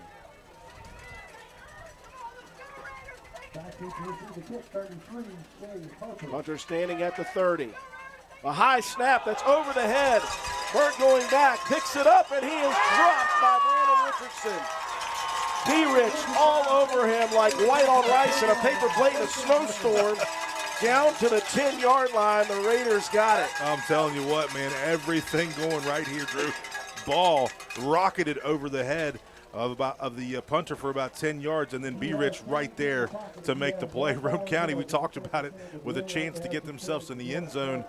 There's 3:35 left here to go, and we are in great field position. 1st and 10, Roane County from the Oak Glen 13-yard line. We'll go back to the stick-eye formation. Second man is Delk, and Delk to the 5, spins. The first down carries tonight for the Roane County Raiders have been fantastic. No fewer than 4 yards. Yeah, that's just gashing the defense up front. By the time that the linebackers know that who has the ball, we're 5 yards past them. 8 for Delk, 2nd and 2 from the 5. Great house under center. The snap, the give, Delk again, and he is working towards the end zone. Yards after contact gets Delk another touchdown on the season. And the Raiders capitalize once again on the mistake with the special teams. Well-oiled machine here, Drew. Well-oiled machine. Raiders going to go for 2 now. They'll bring Andy Jetton in the backfield. Actually, he'll be set out as a wing now. Nope, they will just do the extra point. Thought for a second they were going to mix things up for us. 3:01 mark of the first half, 36-0 Roane County. Good snap, the hold is down. Cottrell, this one is blocked though, and that will be the only blemish. Other than that, perfect so far for the Raiders, 36-0. Come into Stats Pharmacy where our patients' good health is our main concern. We have a drive-through window where you can conveniently drop off and pick up your prescriptions and over-the-counter medications. Refill your prescriptions anytime online at www.statspharmacy.com or from your iPhone or Android phone using the Refill RX mobile app. No waiting in long lines. Just call ahead and your order will be waiting for you. We look forward to serving you at Stats Pharmacy, located at 100 East Main Street in Spencer. You can call us at 304-927-2980. Well, Matt White, Roane County again capitalizing on mistakes by opponents, this time Oak Glen with the missed snap. Yeah, that big-time 30-yard loss left Roane County in great field position. Only took 2 plays to go the 13 yards in 34 seconds. Skylar Delk with a 5-yard touchdown run. That gives him 11 carries for 74 yards and 2 scores. I feel like I kiboshed the extra point. I said that Coben was perfect on the year. That one was blocked. 36-0 now. Roane County extending their lead against Oak Glen. See if Cottrell takes it out on this kickoff. Tell you, I look down out amongst the stands. There are a decent crowd here, but they are louder than they have been in many, many games. That's good to see. They brought more cowbell. More cowbell. A high, shallow kick will be taken by Burt at the 15. Burt straight up the gut. Fights through the interior, gets out to the 40. I'm impressed with his kick returns. And still good field position for the Golden Bears. Yeah, Shea Harper that time with a nice tackle. The question is can the Golden Bears find the holes in this defense? A couple of times they, due to just efforts, were able to find some holes. But Roane County's defense is a very, very smart defense, I think. Well, top to bottom, they adjust quickly in game. Yeah. So 1st and 10, left to right go the Golden Bears. 2:54 left in the first half. Snap back, the give Greenleaf, bouncing it outside, now cutting it off of a lead blocker, spun to the ground, and the ball's loose. And does Roane County have it? Yes, sir. I thought Christian Jarvis got in there. Apparently, Jarvis spun Greenleaf, and Greenleaf lost the football. The Raiders, Johnny on the spot. Yeah, right here, Jarvis going to strip the ball loose. Ball comes out. Didn't see who dove in there. We'll see who comes out of the pile. I think the reason nobody was moving quickly is because when Jarvis stripped it out, I think it was laying underneath of Greenleaf's back. Okay. See who kind of comes jumping in there. So the Raiders with a big defensive play on the first possession of the drive. 1st and 10, Roane County at the 49 of Oak Glen. Handoff, Harper to the outside, he goes! Shea Harper! Look at Jarvis downfield, Drew. He is gone!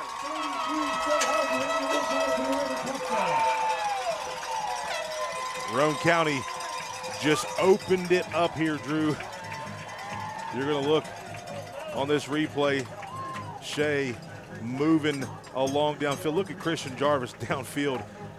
Going to help his buddy get himself into the end zone. That's the selfless kind of effort that we've seen out of this team throughout this season, as they want to help their buddies out. Roane County on the first play after the turnover. A big one for Harper. Now John Bowen will get in the act.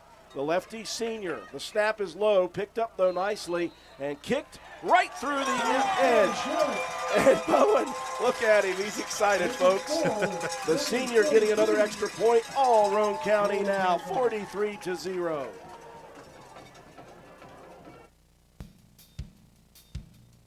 Willard C. Starchers has ATV parts and accessories. That's right, parts for your ATV.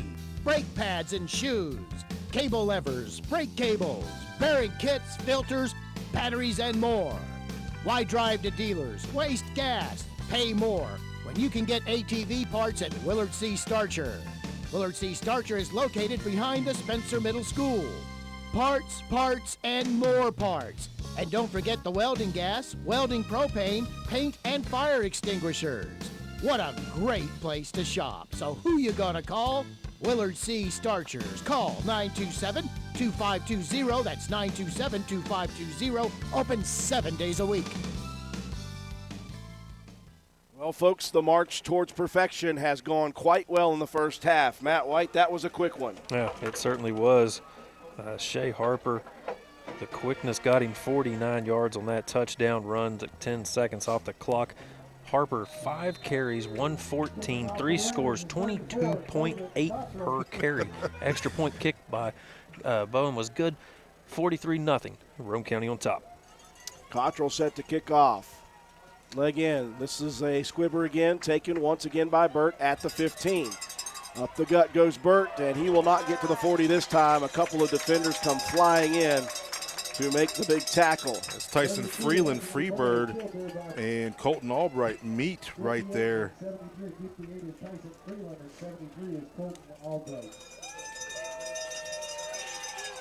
So the Golden Bears, with 2:29 remaining in the half, will start from their own 33-yard line, 43-0 Roane County. Still a half to play, but you got to feel good about this one right now, John. Yeah, you feel like you've done everything you needed to do here in the first half, and you're missing one of your key cogs, Drew. But Shea Harper comes in and has just been the man here tonight. 1st and 10 for the Golden Bears. Under center goes Beatty. Here's the give. That's Flowers to the near side. He's got Ball's some out. speed. The ball is stripped out again. Shea Harper with the hand in. It was Franklin with the run. Sorry about that. But that one fumbled forward out of bounds for the first down. Yeah, you don't like those. You want those things to stay in bounds and bounce into your hands.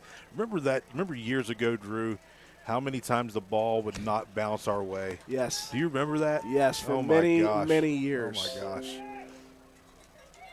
Basically 2010 through 2015. Yeah.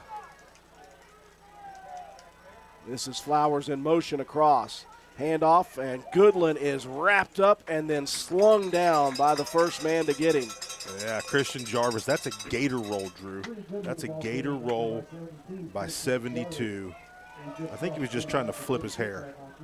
Maybe. Gain of about a half yard on the play, just past the 45 of the Golden Bears. 2 minutes left and rolling, 43-0, Roane County.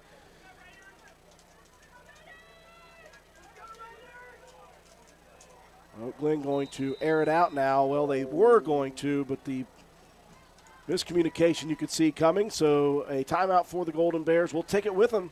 43-0, Roane County.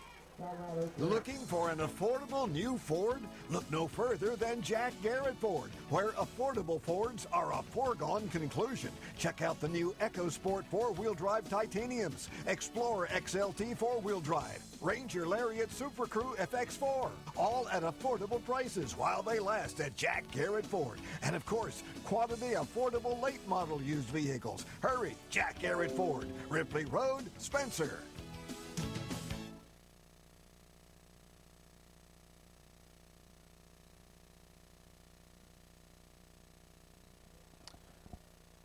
We welcome you back to County Stadium. Senior night is going quite well for many seniors for Roane County. A lot of these guys making big plays as they have all year. Roane County came in looking for their first ever undefeated regular season. We already know we're going to be home next week. We don't know the opponent yet. We'll check scores around the state at halftime. Also have a special guest here in the booth at halftime. 1:51 left before that happens, and they're going to look to air it out. Empty backfield for Beatty. 3 stacked on the far side, 2 stacked on the near side. The snap is back. Beatty, he's got pressure again. He's got to deliver it early. He's got it to Goodland, and Goodland drops the football. Shea Harper right beside him. Yeah, Shea Harper, great job on the coverage, but Clay Walker, Drew, coming off the edge. He's been playing well tonight. He's playing in the spot that Begler plays. We've talked about it for a long time. Clay Walker, just a gamer, a sophomore, works hard and takes his game very seriously. Clock stopped at 1:46. Third down and basically 10 at the 45 of the Golden Bears. They've got 3 receivers bunched to the near side, 1 bunched to the far side.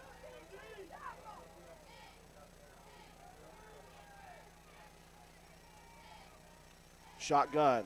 Beatty looking to throw. He's got pressure, steps underneath of Schaefer, and he finds Christian Jarvis for another sack. Schaefer has been so close tonight, and he just jumped up thinking that Beatty was going to throw that. Yeah, that was actually Paxton, Drew, the 32-52. I get it. But, yeah, Paxton came through the middle there.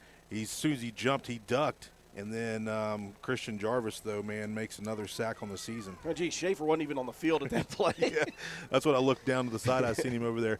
He's getting a breather right now. You got Coben Cottrell out there playing D-end. 1:10 and rolling. Another punting situation for the Golden Bears on a 4th and 17. Punts away, low angled kick. I think that Oak Glen has decided we are staying away from Harper and B. Rich. That one actually rolls back in bounds, though, at the 20, down to the 19. And Roane County will start there with 49 seconds left in the half. Yep, 49 seconds left to go here, Drew. There's going to keep the ball on the ground, let that clock roll. 43-0. Not much that you want to change up about the offense. In this situation, just hold on to the football, let the clock roll down. If you get a big play, work off of that. Roane County will split 2 to the near side, 1 to the far side. Backs in the eye. Jacob Greathouse under center. He'll hand it off up the middle. There's Delk, and Delk's got more room than most. 12 yards on the carry, out to the 32. Yeah, just a trap on the inside here, Drew. See Delk take that little sidestep, and come up underneath, let that guard pull and seal that off, and he's able to pick up some nice yardage. Clock rolling, 35 seconds left. Double wing formation. Here's the sweep. That's Richardson. Bounces it outside. Great open field tackle by Goodland, though. And this may be the final play of the half. Roane County not in any rush to get to it. Just that same play that B. Rich was able to score on before the penalty. That will be the final play of the first half. All Roane County, their quest for perfection is going quite well here tonight. 43-0. We'll take a break for our sponsors. When we come back, we'll recap the first half, have your statistics. We'll check scores around the state of interest in all three classes. You're watching and listening to Roane County High School football on WVRC. Erie Insurance says here's to the grown-ups who move, mortgage, mow, and still bust a move. But does your home insurance still fit? Erie helps you protect the home you've grown into, all at fair prices that are often less than the other guys. So how do you find the right coverage? Magic. Nope. Local independent agents who get to know you like this. Your Erie agent in Spencer is the Ashley Insurance Agency. Get a quote at 304-927-2175. Erie Insurance.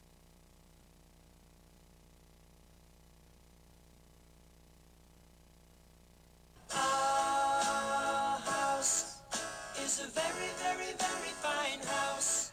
This is Jennifer Board Nichols at Board Depew Realty. So many things have changed around us lately, and we are all concerned about what the future holds. During these uncertain times, we want you to know that one thing will not change, and that's the service and the professionalism we will offer you at Board Depew Realty. My grandmother started this company over 64 years ago, and one thing hasn't changed. If you use Board Depew Realty to buy or sell your home, you are guaranteed to receive service that is guided by principles like honesty and wisdom and a conscience. Owning a home is the American dream, and that hasn't changed. So let Board Depew Realty show you the way to that dream. Even if the times are changing, principles and service shouldn't. So let Board Depew Realty show you that some things remain the same.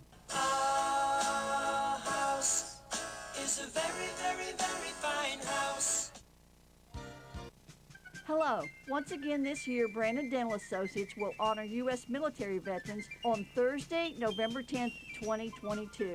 This annual one-day-only event will provide free dental care to U.S. military veterans. An appointment is necessary to participate. Please call Brandon Dental at 304-927-2775. That's Brandon Dental Associates, conveniently located on Hospital Drive in Spencer, West Virginia. 304-927-2775. Calhoun Banks is your hometown bank. We've been serving Calhoun and the surrounding areas for over 120 years. We offer many financial and banking services, including commercial, online and mobile banking, mobile wallet, our annual Deals on Wheels loan sale, home and construction loans, and we specialize in land-only loans. With offices in Grantsville, Arnoldsburg, Elizabeth, and Glenville, we are ready to serve the needs of all of our communities. Stop in and see us at one of our 4 locations today. Visit our website at calhounbanks.com and follow us on Facebook and Instagram at Calhoun Banks WV. Lobby hours are Monday through Thursday, 8:30 a.m. to 3 p.m. Drive-through open 8:30 a.m. to 4:30 p.m. Friday lobby hours are 8:30 a.m. to 4:30 p.m. Drive-through open 8:30 a.m. to 5 p.m. And Saturdays, our drive-through is open 8:30 a.m. to noon. Equal Opportunity Lender, member FDIC.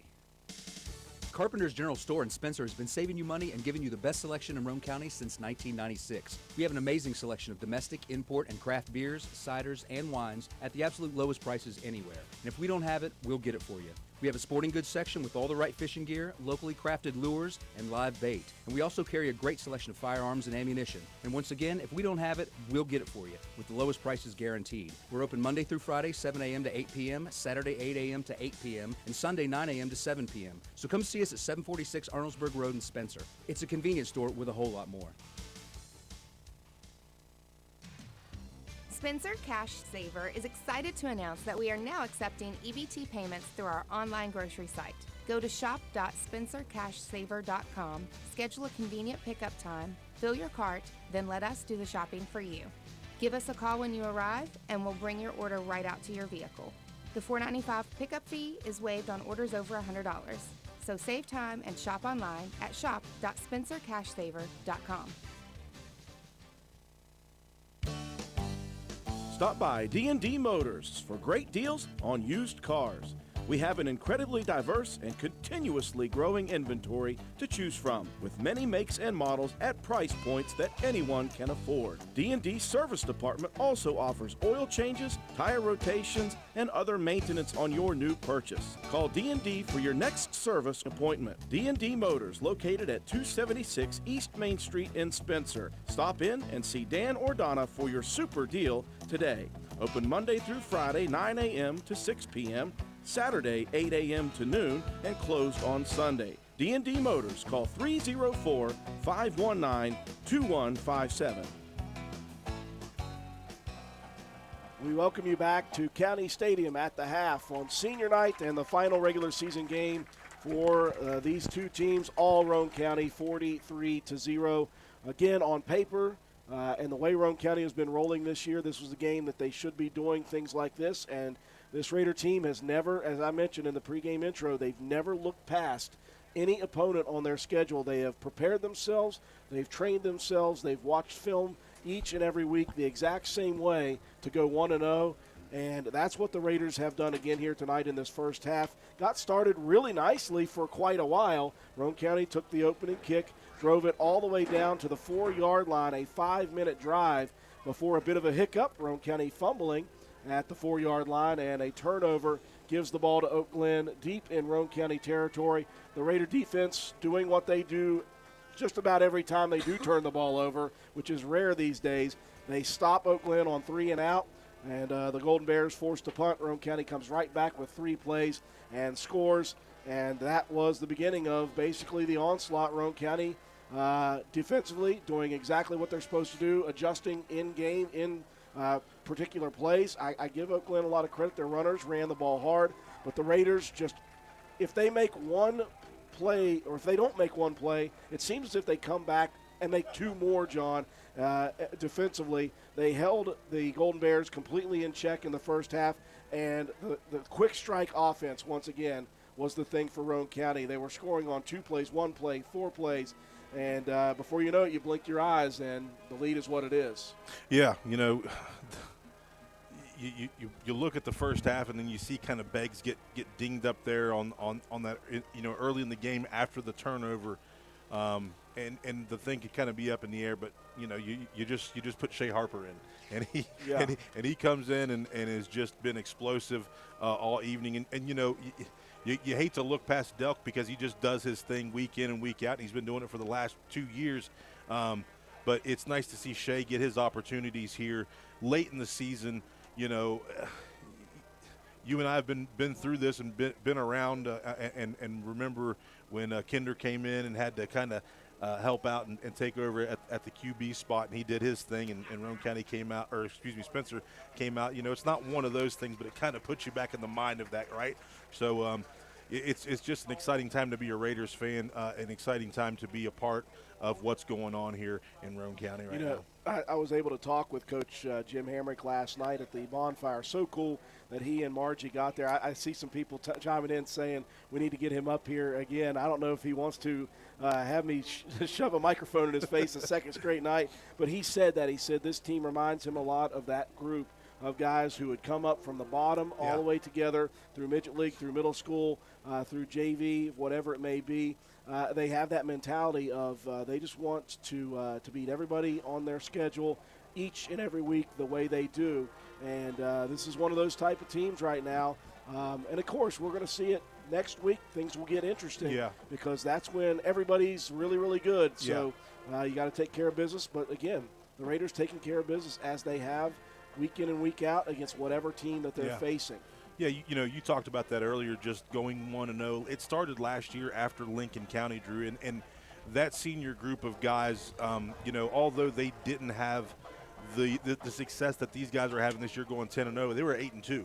And those guys were kind of the ones that set the foundation for Delk and Paxton and Begler and Christian Jarvis. So those guys, had a part in what's going on this year as well. I believe so because of their mentality. Coach Burdett talked about putting those goals on the board. That's what we talked about last year. Our senior guys put goals on the board, and it's carried over this year. Very, very proud of these guys, though, from top to bottom, Drew. They have stuck it out, played together, played hard for each other. They are just a total team, an absolute team. There's not one guy that wants the glory. There's not one guy that cares about the glory. They care about winning the football game, and tonight they have the opportunity to have a perfect season. Well, it's going quite well at halftime, Matt White. Break it down for us. How did it happen? Yeah, Shea Harper like a relief pitcher coming in and just throwing 100-mile-an-hour fastballs. 5 carries, 114 yards, 3 touchdowns, 22.8 yards per carry for the sophomore. Sounds like a midget league stat that he had. Yeah, probably quite a few of him. Yeah. Like you said, Delk just doing his thing. 12 carries, 87 yards, 2 touchdowns. He's averaging over 7 yards per carry. Paxton getting into the mix, 2 carries, 10 yards, and a touchdown. Beggs, before he went out, he was 5 carries, 31 yards. And B. Rich, 4 carries for 16 yards. Jacob Greathouse, 1 for 1 for 43 yards. That one going to Brandon Richardson. 9 first downs in the half for the Raiders. 2 penalties for 15 yards. 1 turnover, a pretty even time of possession overall. But Roane County dominating the offensive side of the ball. 258 yards on the ground, 43 through the air. That's 301 yards of total offense for the Raiders, who defensively, again, everybody getting in on the mix. You had Christian Jarvis, 3 tackles, a sack, a forced fumble, a fumble recovery. Colton Paxton, 3 tackles and a sack. Skylar Delk with 2 tackles and a sack. And then Shea Harper with 2 tackles and a forced fumble. Richardson getting in on 3 tackles himself. And just everybody on the defensive side just doing their job, playing their lanes, and just having a great first half defensively for the Raiders. Total yards are a little bit skewed for Oak Glen just because of, you take away 2 big sacks on Beatty and then the 30-yard loss on the punt, on the mishandled, the missnapped punt. Could be a little bit of a different game, but Roane County doing a great job of just capitalizing on those miscues. Overall, for the Golden Bears, it was Matthew Greenleaf with 5 carries for 14 yards, Buck Franklin with 2 carries for 7, and then Goodland 8 carries, finished the half with 2 yards. He was the one back there that got dropped on that big 30-yarder, so really took away from his offensive production. Beatty through the air, he was 3 for 7 for 12 yards. One of those going to Greenleaf for 5, and the other 2 going to Aiden Flowers for 12 yards. 4 first downs in the half for the Bears. 6 penalties for 40 yards. 1 turnover. It's an even time of possession, but total rushing yards as a team, -13. And through the air, only managing 17 yards. So Roane County only giving up 4 yards of total offensive production in that first half. Defensively for the Golden Bears, it was Colton Goodland with 5 tackles and Aiden Flowers with 5 tackles. Anthony Burt with 3, and Devin Juszczyk with the fumble recovery for the Bears. Add it all up, and Roane County's up big at the half, 43-0. We're very happy to be joined here in the booth by a special guest now. Tell you what, we're going to invite this guy back more and more because every time he shows up, Roane County seems to play extremely well. Our current Senator, Richard Lindsay, and thank you again for stopping by up here. I never even thought about this the last time you brought your son up, and I'm looking at him in the face. Does he or does he not look like Colton Paxton? Oh, yes. Yeah. You're a mini Colton Paxton, number 32 for us. I hope he plays as well when he gets that age. So Colton Paxton's a good player. There are a lot of special players on this team. I mean, Shea Harper, he's just a sophomore, right? Yes. My goodness. Well, he's got, you got a couple good seasons with him. Yeah, we got this group who has been together for many, many years. They're starting to find out what all the hard work has been put into for this is a very unselfish group of kids, and they have a goal in mind, and it's very big. So they just take it each week to do that. Speaking of goals in mind, you're up here with us once again, and the last time we talked to you was a little earlier on in candidacy or whatever you want to call it. You're now down to just a couple of days. How Yes. has it been for you getting out and about and meeting all these new people in the district that you're going to represent? It's been great. I mean, I've been all over the place. I've played probably more bingo games than I ever thought that I ever would. So that I've enjoyed that. That's been good. I never realized how big of a deal that was. But I've got out and about, and I've seen the best parts of Roane, I think. I've been up to Reedy and Looneyville and Walton and Newton. And, I mean, it's just you guys, the folks that live here, I hope you all realize how special Roane County is because it's big and beautiful. The people are welcoming. And I've just had a blast being here and coming up here and meeting folks. So. Well, you've got just a couple of days left in this. I've never run for an office. I don't know what the final week is like for a candidate. Certainly someone who's already in the legislature. What are the final days for you like when it comes to that? Because you're also trying to do jobs anyway. Yeah, sure. I mean, you're trying to run around and get to as many events as possible. At the same time, you kind of realize that the cake is already baked. There's not much you can do between now and 7:30 in the evening on Tuesday to change anything. But just if you've done well throughout the campaign and you've got a good strategy and you put good work into it, everything will just fall into place.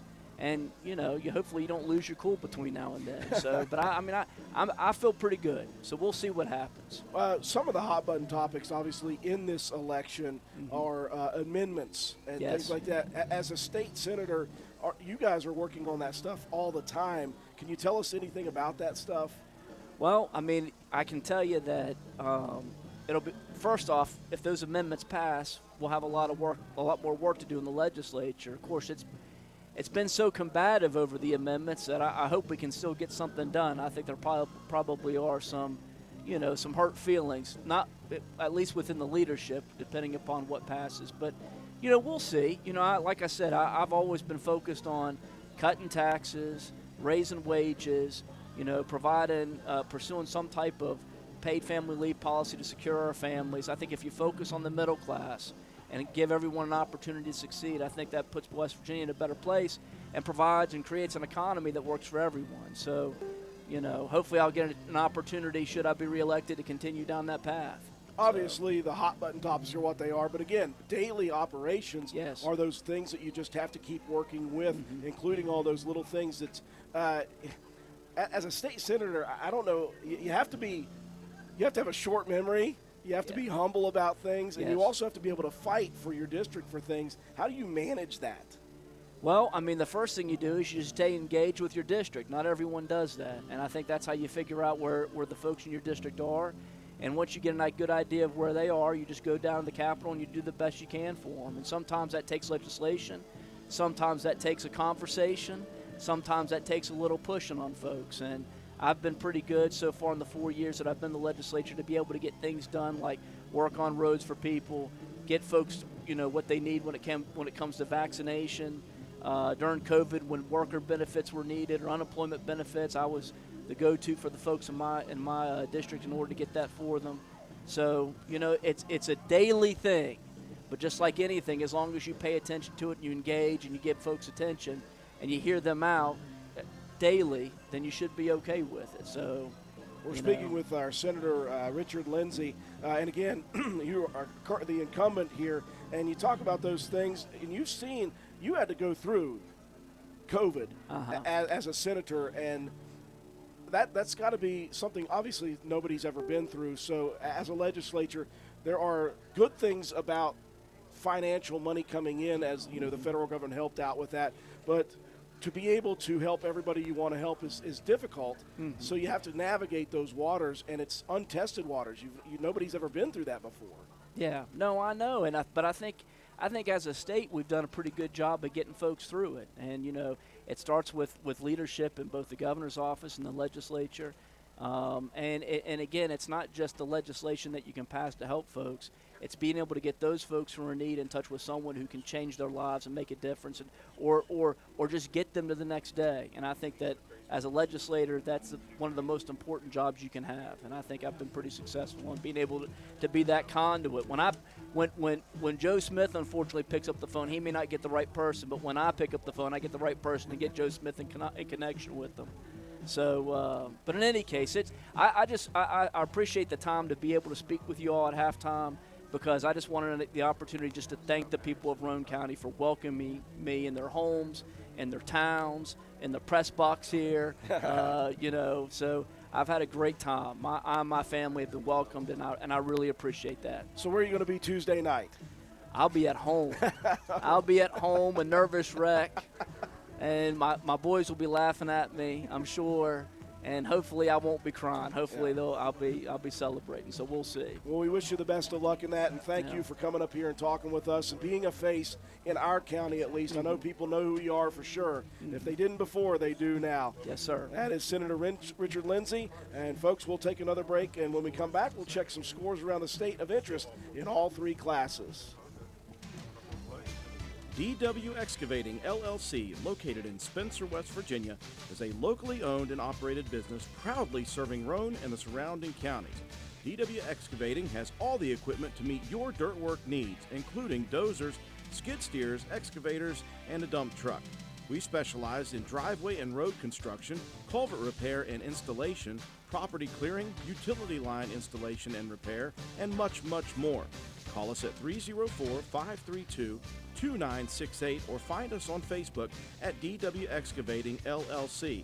Don't delay, call us today to schedule your next project. DW Excavating LLC is a proud sponsor of Roane County Raider football. Go Raiders!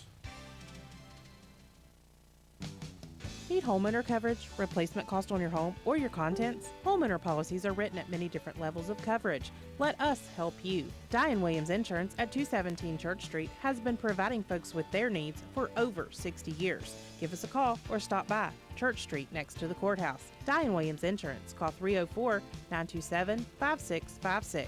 Home, auto, farm, mobile home, commercial buildings, motorcycles, campers, we can do it all. Call us at Diane Williams, 304-927-5656, or email us at dianewilliams@suddenlinkmail.com. Open Monday through Friday, 8:30 to 4:30.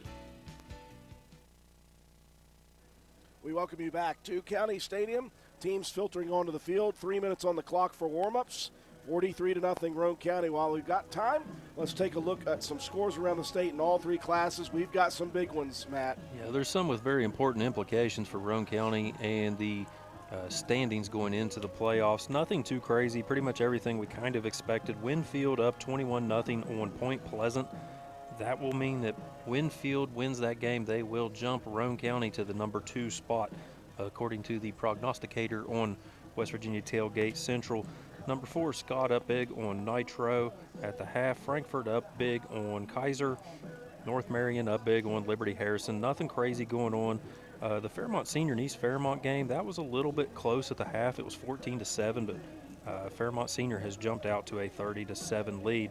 The other big important game, as far as standings go, Hoover up 35-14 on Logan, with Hoover winning that game. And the other game that was important was Man and Chapmanville. Chapmanville is up on Man in that ball game as well. That will mean that Roane County, if they hold on to that 3 spot, we need just a couple of bonus points. We'll get a guaranteed one with Clay and Braxton, regardless of the winner of that one. But with the way it stands now, Winfield winning and Chapmanville and Hoover, Roane County would more than likely play Weir, another team from the far, far north, with a long, long trip down here to County Stadium. A couple other scores. Polka, they're hanging in there with Wayne. Polka coming in with a 1-8 record. Wayne at 4-5. That one is 12-7 in the fourth quarter. That could have a little bit of implications for some teams as far as bonus points go. One of the only biggest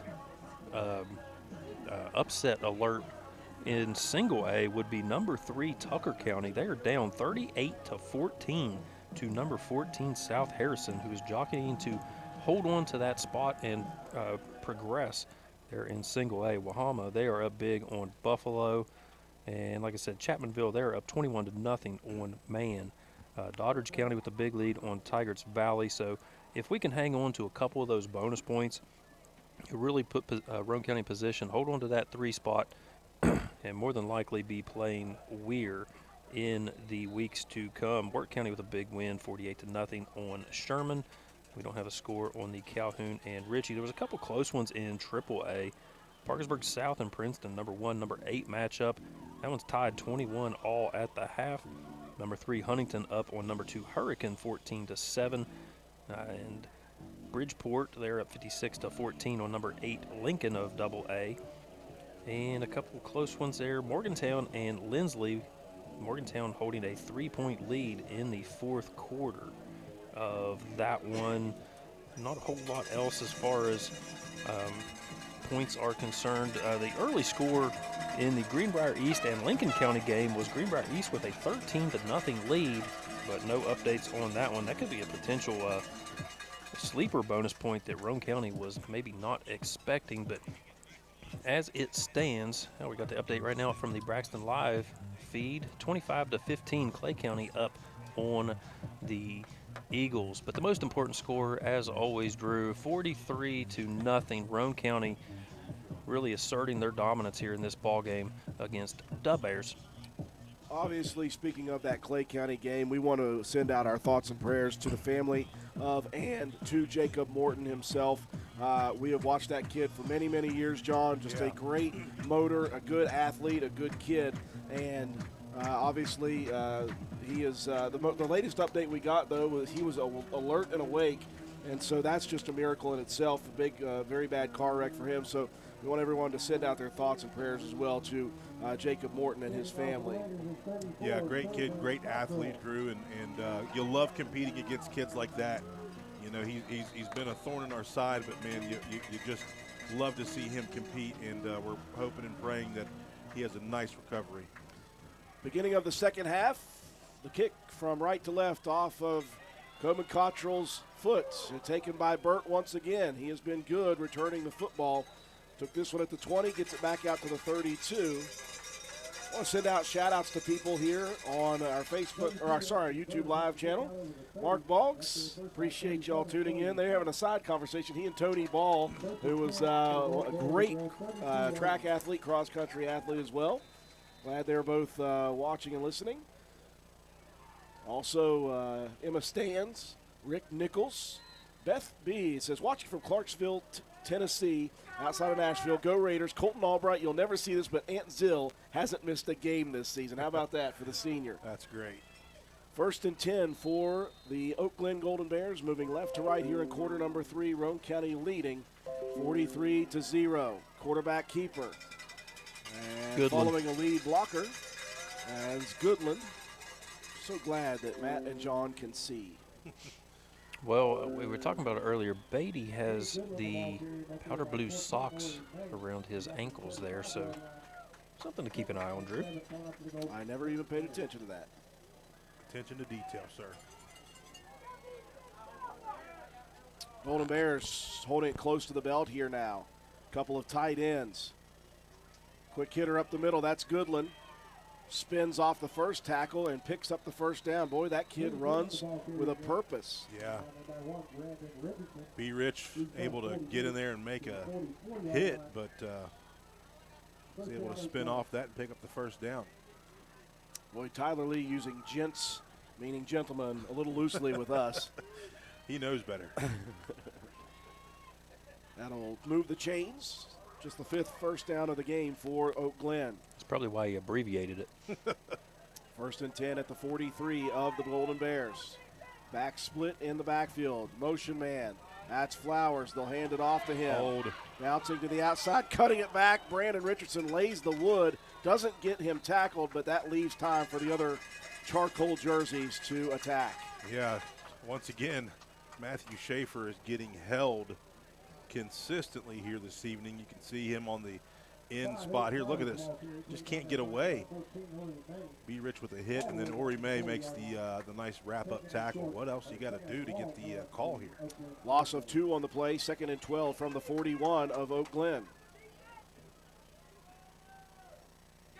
Receiver far side, wing far side. Now they'll motion the wing, Flowers to the near side. Looking to pass is Beatty. Steps up in the pocket. He launches one deep down the field. And just about a half step in front of the defender was Logan Murray, but that one, again, had to be delivered early, John, because of the pressure. Yeah, he had to chuck that thing because he had pressure once again. Matthew Schaefer, he's coming from the left defensive end spot. He gets past his quarterback, steps up into the pocket, but good coverage downfield by the sophomore Lane Watson. Clock will stop.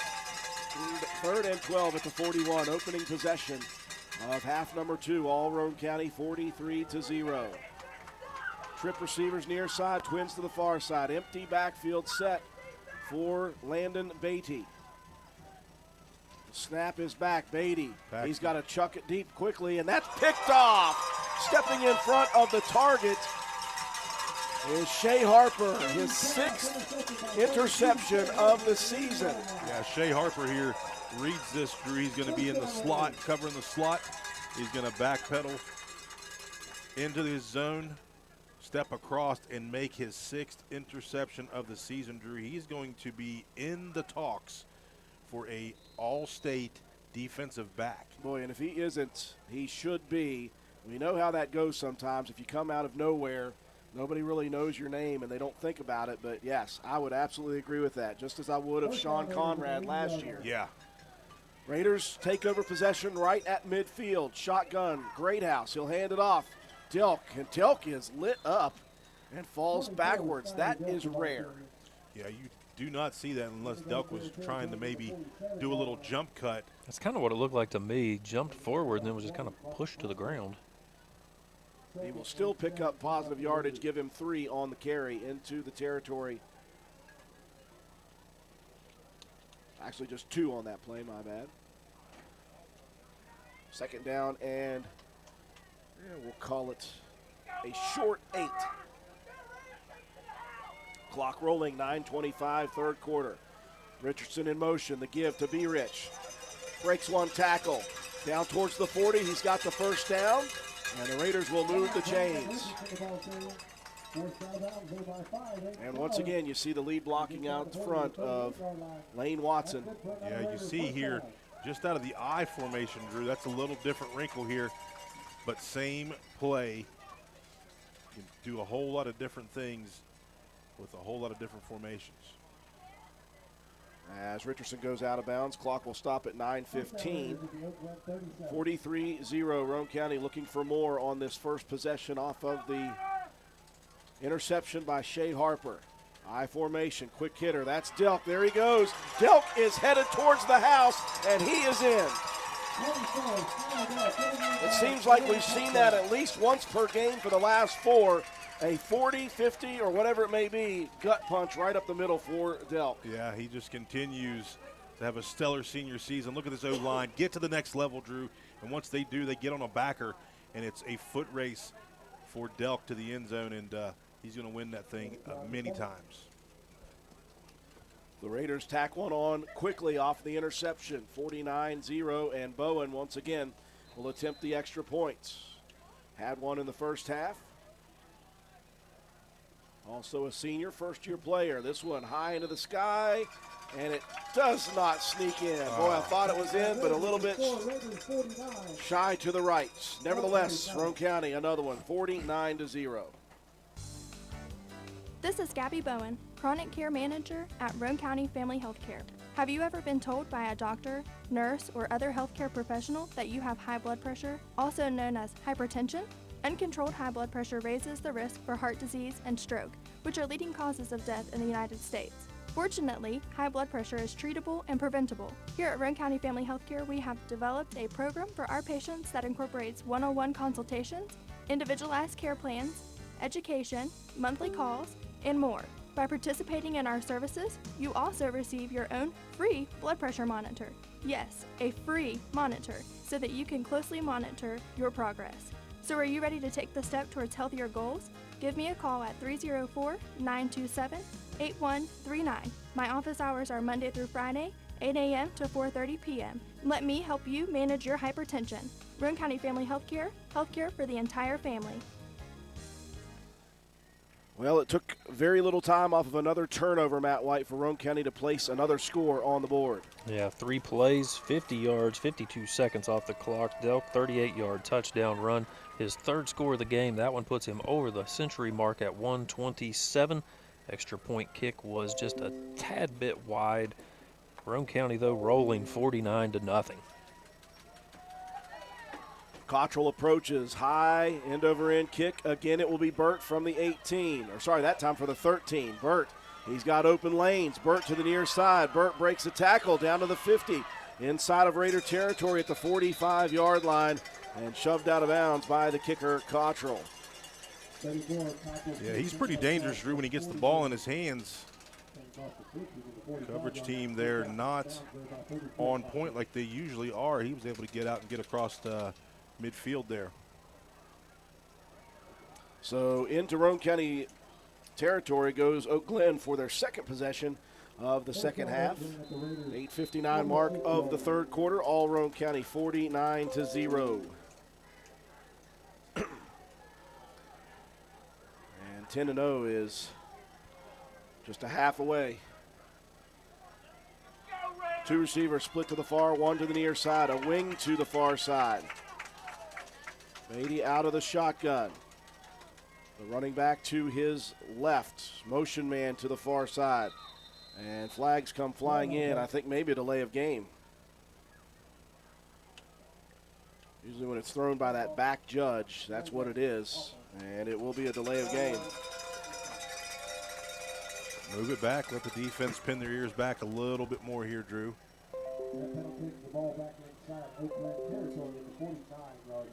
So it will be 1st and 15 now, just into Oak Glen territory at the 49. They move left to right across the dial and the screen near hash. Two receivers bunched to the far side. McCauley in motion over to the far side. It'll be Goodland keeping it to the outside. Goodland, he's got pursuit, he's got pressure, he's dropped for a loss. Another tackle for a loss. And I believe Delk the first to get to him. Yeah, Skylar Delk. You see B-Rich comes flying in, but somebody able to get a shoulder on him just a tad bit. And then you see Delk with the wrap-up tackle there.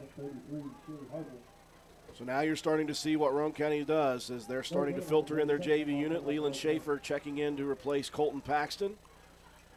Of course, Clay Walker's been in since Begler's injury. Also Eli Howard in on the front line for the Raiders. Three receivers bunched to the far side. Snap back. Beatty, he's got pressure. Beatty's going to have to try to chuck it downfield. He'll get it to the area of Flowers, his target, and no more. Yeah, I just had to get rid of that football a little quick. Can't plant your feet. Get the ball out across your body. Now Andy Jetton checking back in. Got Tyson Freeland checking in for Bunner up front. You think you're an O-lineman, you're like, shoo, I don't have to deal with this guy anymore. And then in walks Freeland, who's 6'2", 240. Right. Third down and 16 from the 48 of Oak Glen. Here's the double reverse again. It's on the ground. And Roane County was the first to get to it. And Roane County has another turnover. I believe that was Eli Howard, Drew, that comes up with the recovery. Late flag comes in as the pile started to brew. Check and make sure that was Eli Howard. I think he was the first one to it. Yeah, I believe it was Eli. Yep. So Howard gets himself a fumble recovery, and there may have been some extracurricular on the bottom of the pile. We'll check the flag here from the white hat.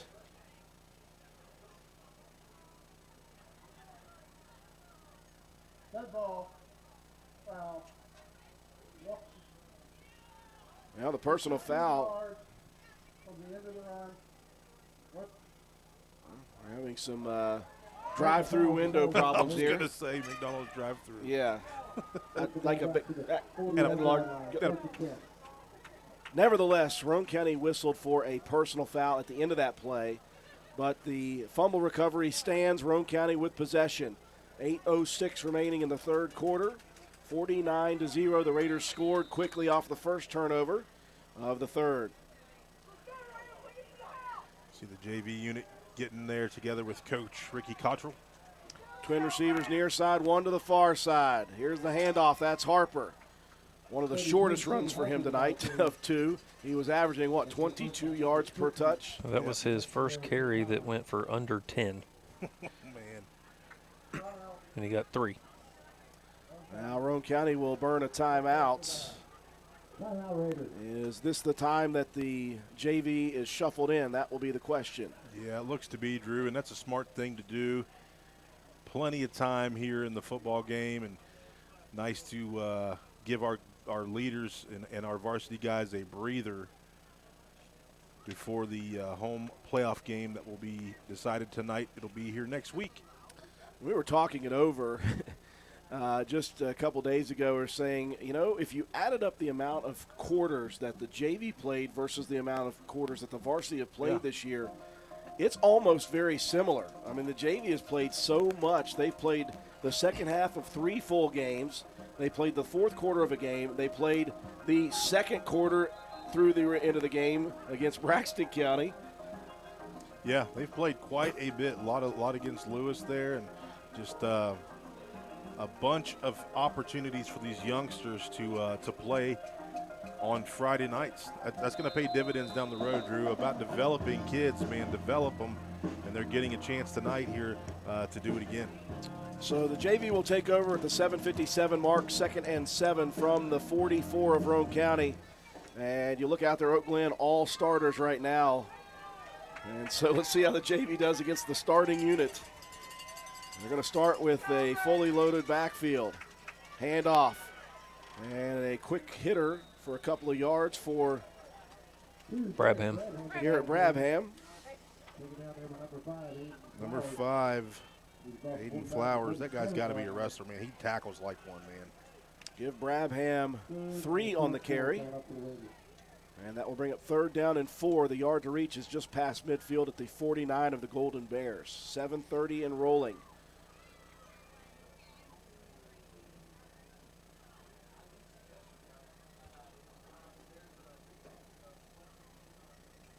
Cooper Greathouse, the freshman quarterback, working for the Raiders.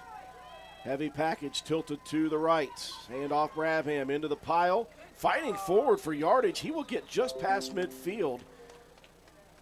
And we've talked numerous times, John, about his body size right now is as close to Begler as you could have gotten as a freshman. Yeah, he's built a lot like him. He's a strong kid. Through the spring, we spent a little bit of time together, and, man, he's a strong kid.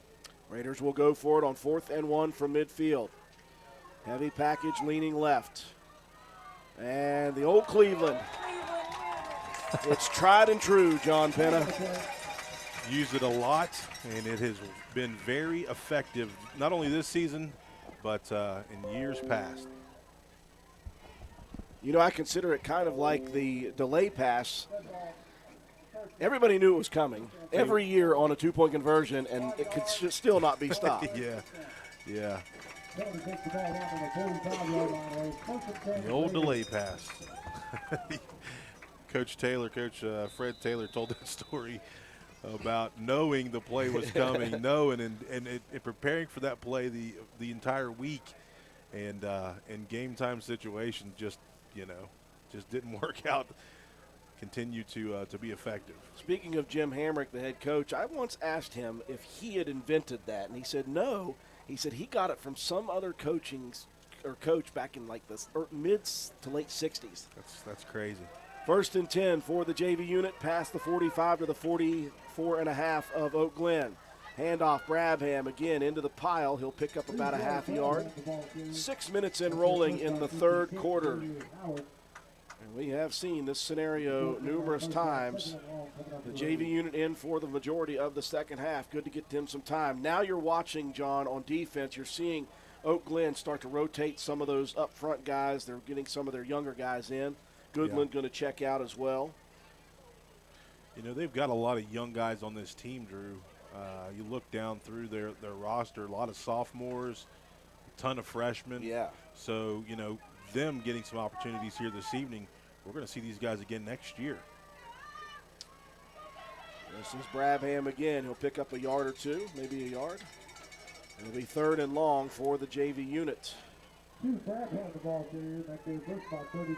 could think back to last week when the JV unit had a 23-play drive that took almost 15 minutes off the clock and ended up with a score. Yeah, right now the clock continuing to roll as we're keeping the ball on the ground with 3rd and 8. But once we hit the 4th quarter, that's going to be a continuous clock. Yeah, this game will speed up very quickly. Raiders just sticking with heavy and somebody up front. I don't even think that was, or was it the Cleveland call? I don't think it was. I just think Wilson was he was a little fired up to get in the game. Absolutely. 5 yards. 3rd down. Penalty takes the ball inside the 40 to the 37 You know what's coming. Run heavy up the middle. You're just trying to make a play as a lineman. You get caught leaning a little bit too far. We'll make it 3rd down and more manageable. We'll call it 3rd and 2.5. Ball resting at the Oak Glen 37.5-yard line. The yard to reach is just inside the 35. Raider JV just taking time off the clock, trying to manage another sustained drive. It will be heavy. Great house, quick hitter up the middle. That's Freeland, and he'll fight forward for the 1st down. Hard yardage for, I say Freeland. Leland. Leland Schaefer, my bad, Leland. Good hard run to get the 1st down and continue this drive. Leland, we talked about him last week or the week before. They got a lot of playing time, but he's been a guy that's been able to play a lot of different positions. Last year for me as a freshman, played on the O-line. When we went to heavy, he ended up being my wing guy on heavy, and this year getting an opportunity to run the ball some. How about that? I just saw Skylar Delk running towards the team and yelling out onto the field saying, let's go, let's go. He's fired up about the JV guys running. Yeah, there was a fumbled snap here, Drew, but it looks like we got back on the ball. Probably Colton Elliott, the center, back on the. I didn't see what he was. Didn't see who got it. Well, the ball fumbled forward for a half yard, brings up 2nd down and a long 9. Give my guy Colton 2 yards on the carry. Heck yeah. Clock continuing to roll. 3:13. And this JV team getting massive amounts of time on the field throughout the season, both in JV action and in varsity action. Will help them majorly. Brabham. Ball comes loose. It's on the ground, and there is Hogan Greathouse keeping a hold of it. Hoagie jumps on it. That will be a loss of about 5, but Roane County maintains possession. That was a birthday present for his dad, Jared. Say happy birthday to assistant coach Jared Greathouse down on the sidelines. He's older than me. Oh, goodness. We'll say hi to everybody watching again. Lots of people tuned in. Joe McDonald has had a tough job here tonight. The Wi-Fi here has not been the greatest, so he's been bouncing back and forth from our hotspot to the Wi-Fi and back and forth. Frustrated, sweating, all We're that. going to get Joe some of those ice-cold gloves to put on his hands to soothe those fingertips. 3rd down and 14. Greathouse faked the give. He'll keep it himself, and that did not fool Brendan Friend. Friend, the freshman, with the big stop back in the backfield. 150 and rolling. Our good buddy Mike Snyder tuning in watching his nephew. He is Matthew Schaefer's uncle.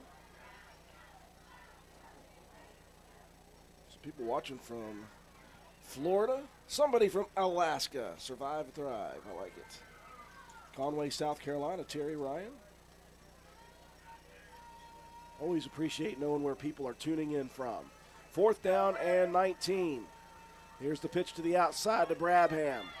Garrett looking for the edge and just couldn't get there, and that's where this drive will end. But what that did do, John, is that took almost, 6-7 minutes off the clock? Yeah, that's what we wanted to do, is just to eat that clock up there. And And we moved the ball, picked up a couple first downs on that drive, but now we're going to tighten up and play some defense, and we'll see what Oak Glen decides to do here offensively if they're going to put their young guys in.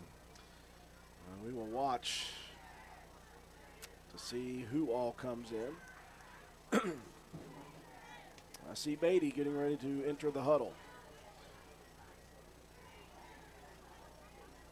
There's a mixture, John. I've seen a couple of other jerseys that I didn't notice from before, but there are also some starters in there as well. You know, seniors, this being their last game, you're probably going to give those guys a chance to make a play here or there. Absolutely. Beatty will go under center. The motion Flowers into the line. The quick hitter handoff. And bouncing like a bowling ball is the running back, and that is Burt again. He is still on his feet. Aiden Burr, baby. Aiden Burr, the senior. You already know. Look at him getting up, strutting his stuff. Making a big play after Burt was a pinball inside, bounced it to the edge, picks up the first down, stays in bounds. So the clock will roll. And again, it will be a running fourth quarter clock, so this thing will go quite quickly when we start the fourth quarter. 1st and 10 Oak Glen at Roane County's 43-yard line. Beatty's going to hand it off to the outside this time. And that one taken by Tyler Mazingo. He paid the price there, Drew. Clay Walker in on his third tackle of the evening. And then Garrett Brabham also in there with a nice little help out. 9 on the carry, brings up 2nd and 1. This could be the final play of the third quarter. They'll snap it with about 10. Quick hitter up the middle. That's Burt again. Burt loose. Somebody get a hold of him. And Aiden Burr grabs him again. Burr and Burt going at it for the final play. Wait, nope. Did he get out of bounds? Roll the clock. We're saying roll the clock. So, no, he did not get out of bounds, and that will be the final play of the third. All Roane County here tonight, 49-0. We have 1 quarter left before perfection. Visit the Garden Fresh Market in downtown Spencer. We stock fresh produce arriving daily. Let us create meat and cheese trays or veggie and fruit trays for your next event. Our kitchen is open daily, eat in or carry out, Monday through Saturday, serving breakfast, lunch, and dinner with daily specials available. We also sell fresh flower arrangements at Taylor's Floral. The Garden Fresh Market. Give us a call at 304-927-5109 or stop in and see us at 229 Ripley Road in downtown Spencer. And let's go Raiders!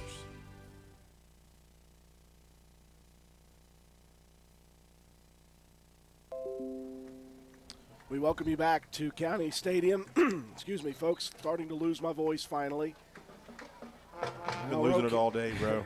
Roane County came in with an opportunity to go 10-0 in the regular season for the first time in school history. They are just a quarter away from that being recognized. History has been in the making throughout this year, but the Raiders care very little about that situation. All they care about was winning tonight and going into the postseason and taking care of business next week. We'll see how it shakes out. Focused group of young men, Drew, and you can't say enough about them. But I'll tell you what, a lot of it starts at home with their parents. We've had an unbelievable group of parents. Clock begins to roll already. 1st and 10 from the 16. The handoff, Burt again. He'll bounce it to the outside. Can Burr get to him again? Not quite. Burt, did he get it extended or will he be called out of bounds? Nope, touchdown. So the first play of the fourth quarter is a score for Anthony Burt, the junior. Yeah, Burt's a good-sized kid, Drew. He's 5'11", or excuse me, 5'8", 160. He looks a little bit bigger than that, though. That's an old. They didn't update their SSAC roster. Oh, you mean to tell me teams do not update their stuff? I can't believe. Why would you get me started again? What? Now I'm mad. Game 10. Get me started. I'm the one that has to try to put these spot sheets together, dude. Trenton Richmond, the senior, set to do the extra point kicking. Before that, a penalty, though. And it looks like Roane County lined up in the neutral zone. Cut it half the distance. Actually, that'll be declined by Oak Glen. So Richmond will have a chance here. A snap, the kick, and that one buried through the uprights. And the first score of the game for Oak Glen comes in the fourth quarter against Roane County's JV. And you were talking about that, John. You and Matt were adding up points per game against the varsity versus the JV unit. And you had the varsity averaging giving up just 6 points a game, which means that the JV's only giving up about 6 points a game. It's been an unbelievable year for the defense, Drew. Last year, Roane County defensively, we were very good. Really only gave up double digits twice last year. That being one of the games against that was one of the games against Lincoln County. Oh, we lost the radio feed. That's all right. We're still on one feed. All right. And we still got the tape recorder going, so if anybody wants to go back and listen to it, watch it on the YouTube channel, they can do that. Curtis Paxton, the MVP, coming up here to the booth to let us know what was going on, Drew. So it's just been one of those nights for us. For Joe. For Joe. It's the connectivity, but one connectivity I do have here is my phone actually works with the Metro News game night updates. Chapmanville winning over Man and Hoover winning as well. Winfield, they were still up big in their ball game, so if everything shakes out like it should, we should be probably playing Weir next week. Return man is Leland Schaefer after Richmond kicks it down to the 20, and Roane County's JV unit will start at the 27. Is everything all right, Joe? All right. Joe is not all right. We're going to have to get Joe some bath salts after this. And I don't mean, I mean like the bubble bath Bath stuff. bomb. Or maybe some bath salts. I don't know if he's into that kind of thing. Poor Joe here this evening. He has not had a second to enjoy his time. And we did get a couple of bonus points as well. Lewis County fending off Grafton, and Doddridge County will get us a bonus point as well. So will the winner of the Clay and Braxton game. That was, what was that just a moment ago? 31-22, I believe Clay County was up in that one. Somebody find me the St. Mary's update. 1st and 10 at the 27. St. Mary's lost 24-7. Oh my gosh. Hand off to Clay Walker. Bounces it out after the initial stop, and he'll pick up a yard. I never thought in a million years that St. Mary's would not be able to take care of Tyler Consolidated, but a tough finish there. Yeah, we've seen some film on Tyler Consolidated this year and wasn't too impressed, but they've stuck around, hung around together, and kept working. Now that group of kids, Drew, as you and I were coaching the youth football leagues, they were always tough. Tyler Consolidated. Paula Larson watching from New York. The state, not the city part of it. 2nd down and 9 from the 28. Cooper Greathouse under center. Heavy package. 3rd man through. That is Brabham. And he will get what he can get, which is about 3. I like when he feels the contact coming, he goes ahead and grabs 2 hands on that. Mm-hmm.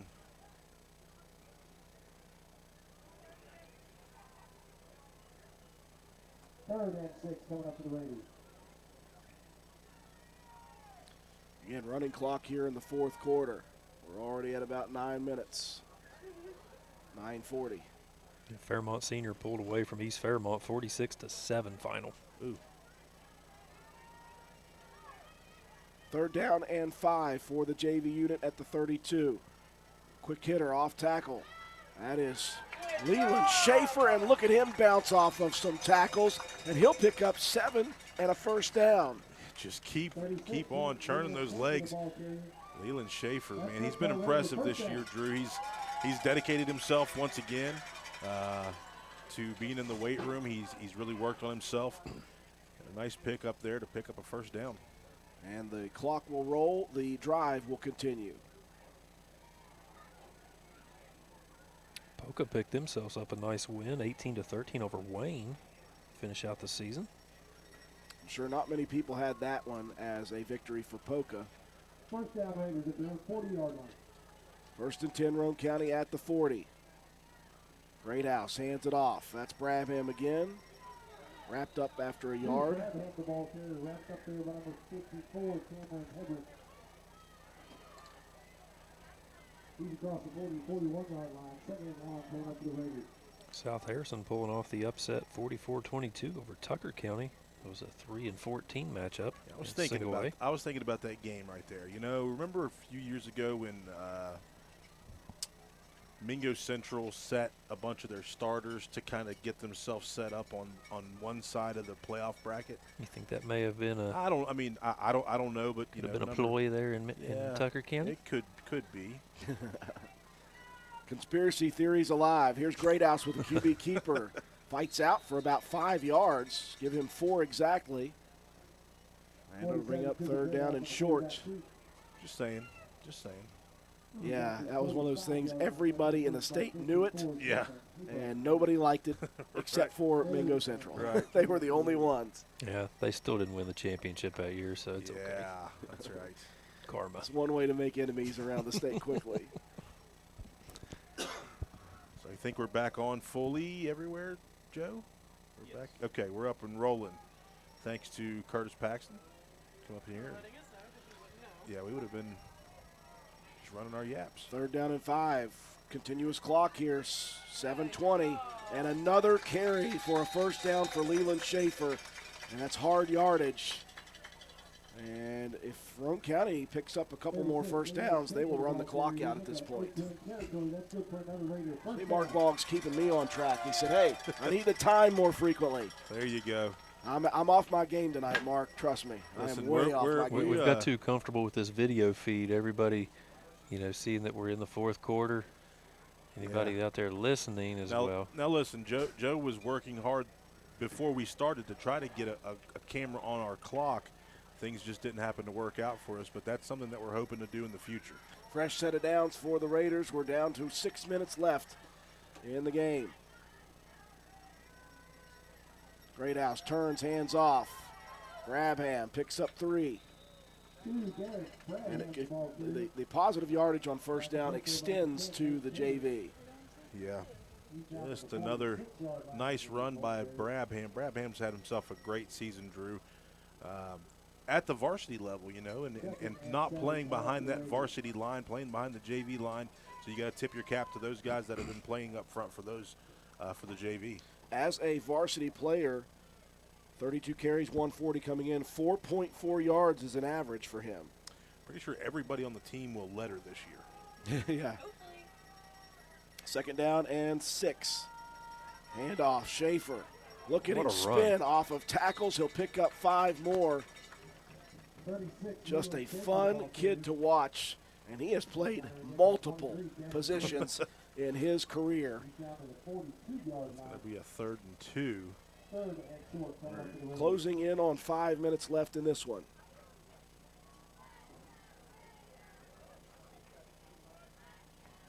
Say hi to Dakota Detweiler watching from Beckley. Curtis Nichols, our good buddy, is screaming, "Let's go Raiders" from Summersville. Sarah Ash tuning in.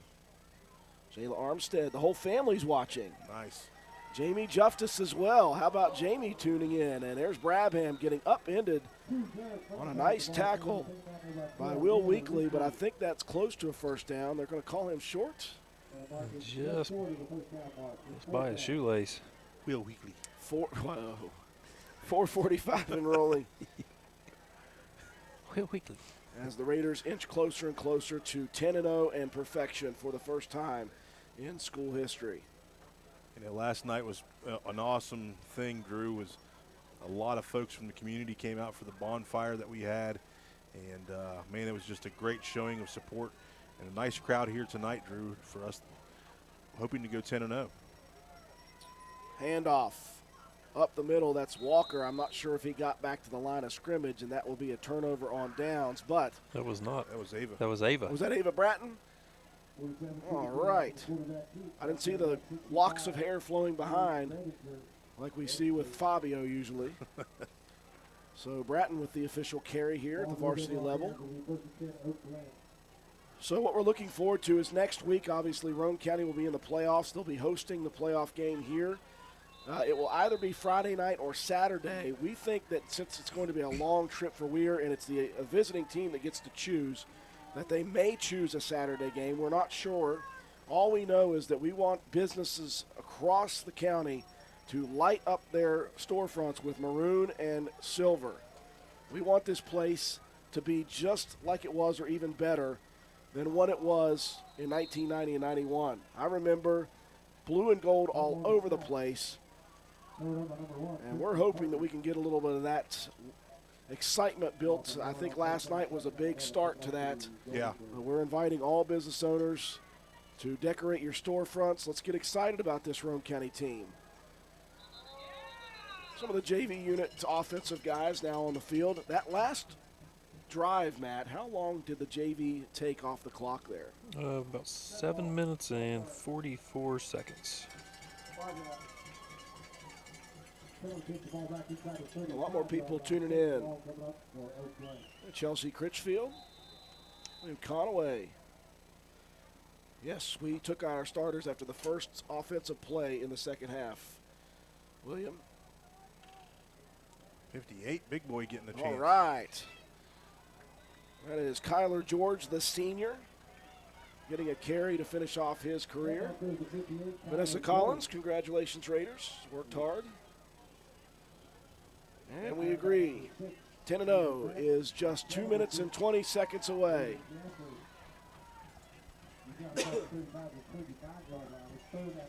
It's been a dominant performance from Roane County's defense, only giving up 57 yards on the ground.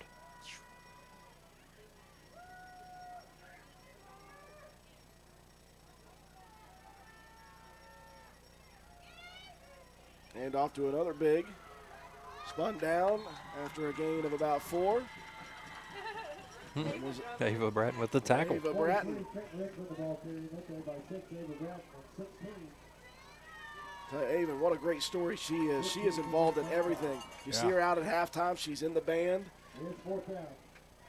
She's very artistic, a member of the FBLA, and a football player at the varsity level. How about it? Minute 30 left in the game. 4th down and 4. Raider JV trying to hold Oak Glen's JV now. Keeper for the quarterback, McCartney, to the outside. Now he's going to look to throw it. He's got his man open. And down the sideline goes the receiver. Is that 23, Devin Juzek? Yep. The freshman, and it will be a score for the JV unit. And I did the best I could with that one. That was just a little Juzak, yeah, Devin pass over the middle there. Kind of the varsity. The varsity had that same play set up that went for a few. That's where they got their passing yardage in that first half.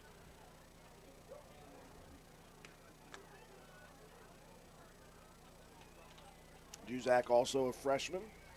Trent McCarty, the quarterback right now, just a sophomore. He's the JV guy.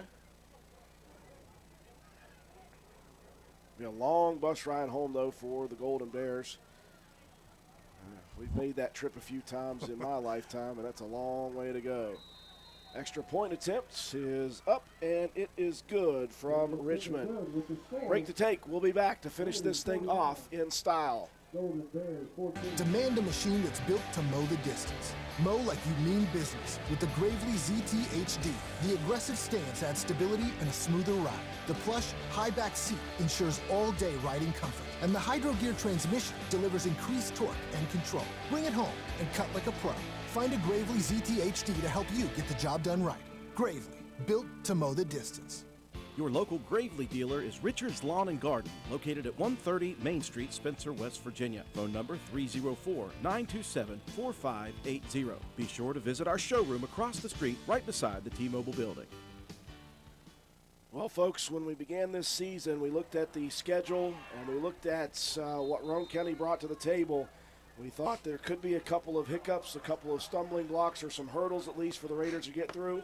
They got through them all, and they got through them all in style, and here we are Standing 1 minute and 10 seconds away from Roane County's first ever undefeated regular season in school history, just the fourth in Roane County history of all time. And the Raiders again, they're not content with this. They want more. We'll find that out next week. Very nice kick taken by Chad Blosser from the 15, working near side. Out to the 20. And old Fleroy had a nice Friday night last week, earning himself a Defensive Player of the Game award.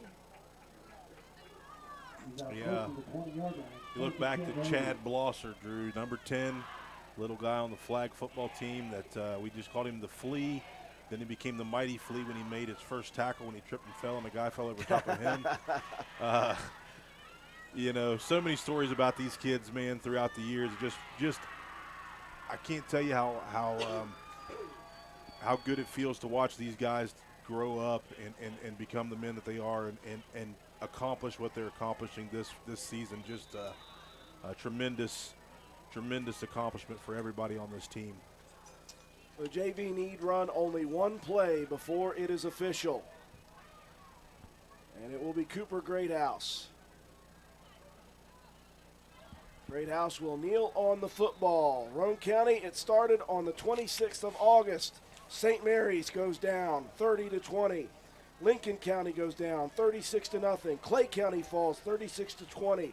Lewis County down 46-14. Buffalo fallen 51-16. Ripley goes down 40-6. Braxton County, Roane County defeats 49-7. Doddridge goes down 26-6. Ravenswood loses 58-13. And with 3, 2, 1, it is official. Perfection for the 2022 Roane County Raiders.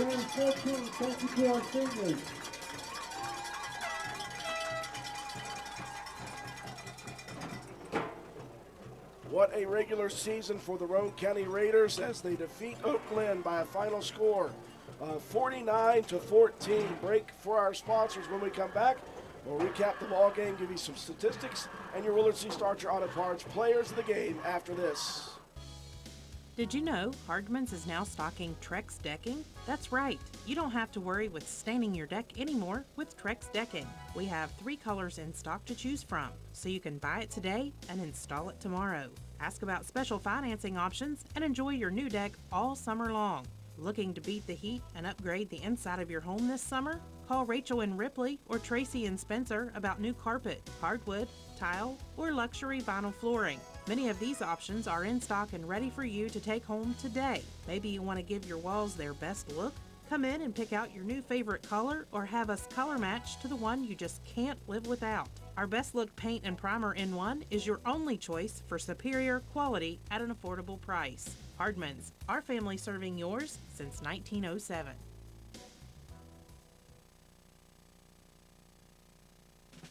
Although fall weather is beautiful here in West Virginia, falling leaves and brush piling up can turn your property ugly in a hurry. That's when you call on the pros at Hildreth Supply on Arnoldsburg Road. Hildreth Supply has a large inventory of Husqvarna chainsaws and Shindawa leaf blowers to tackle your toughest yard work. And Hildreth Supply is offering huge savings during Fleet Week from October 31st through November 5th with 15% off all Shindawa power units. Visit us on the web at hildrethsupply.com, check out our Facebook page at Hildreth Oilfield Supply, or stop by and see us at the store located on Route 33 in Spencer. Hildreth Supply, a hometown store with hometown ownership and proud supporter of all Roane County athletes.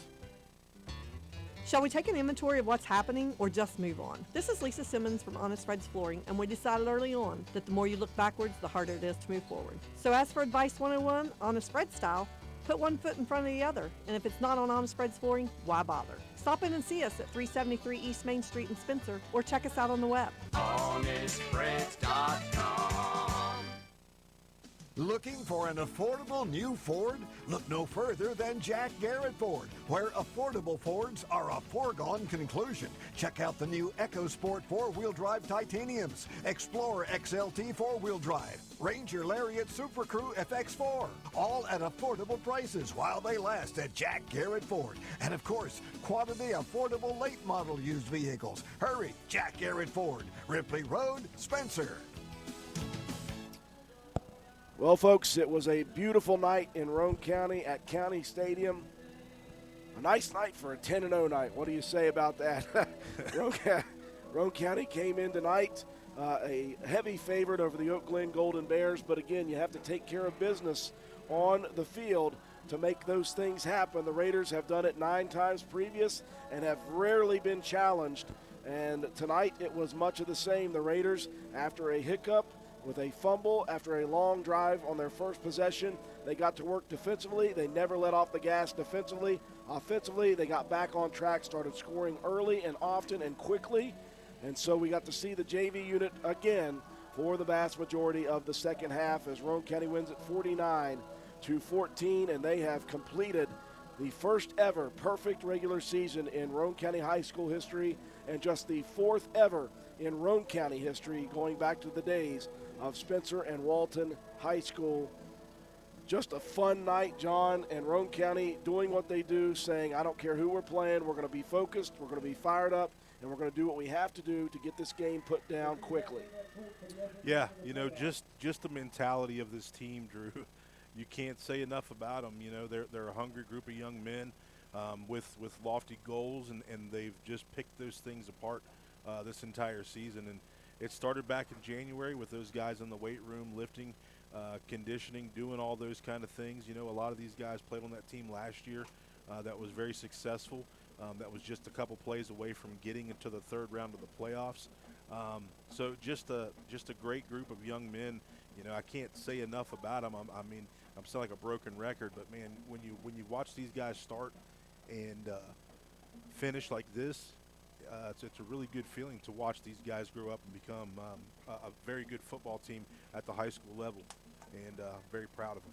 Hard work has paid off for this very humble team who is probably the most unselfish team I have ever witnessed. They honestly do not care who gets any bit of the accolades. They all just want to win a football game, and they keep saying it every week, and they stick to it every week.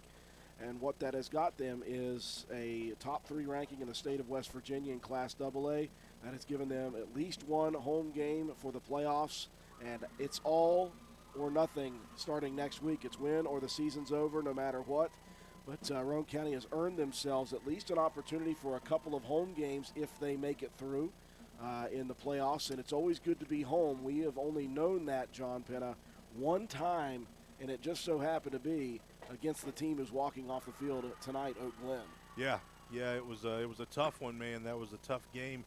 We were in that thing until the very end, and we just couldn't come away with the win. I lost by 2 points in that game to a very good Glen football team. So, man, it's going to be nice to be back up here in the booth, be at home, be comfortable, be in our locker room, Drew. It's going to be a great atmosphere next week, and we think it's probably going to end up being Saturday, and it probably could end up being Weir that we end up playing. But whoever it is, doesn't matter. Roane County's going to come out here and take care of business like we have the entire season. 49-14, your final score, Matt White. How did it happen? Yeah, spent the entire evening taking care of business. Was Shea Harper, 6 carries, 117, 3 scores. Skylar Delk, 14 carries, 127, 3 scores. Colton Paxton, 2 carries for 10 and a touchdown. Briar Begler, before going out, was 5 for 31, and Brandon Richardson, 5 carries for 27. Jacob Greathouse, 1 for 1 through the air for 43 yards. That completion to Richardson. 14 first downs on the night for Roane County, 3 penalties for 30 yards.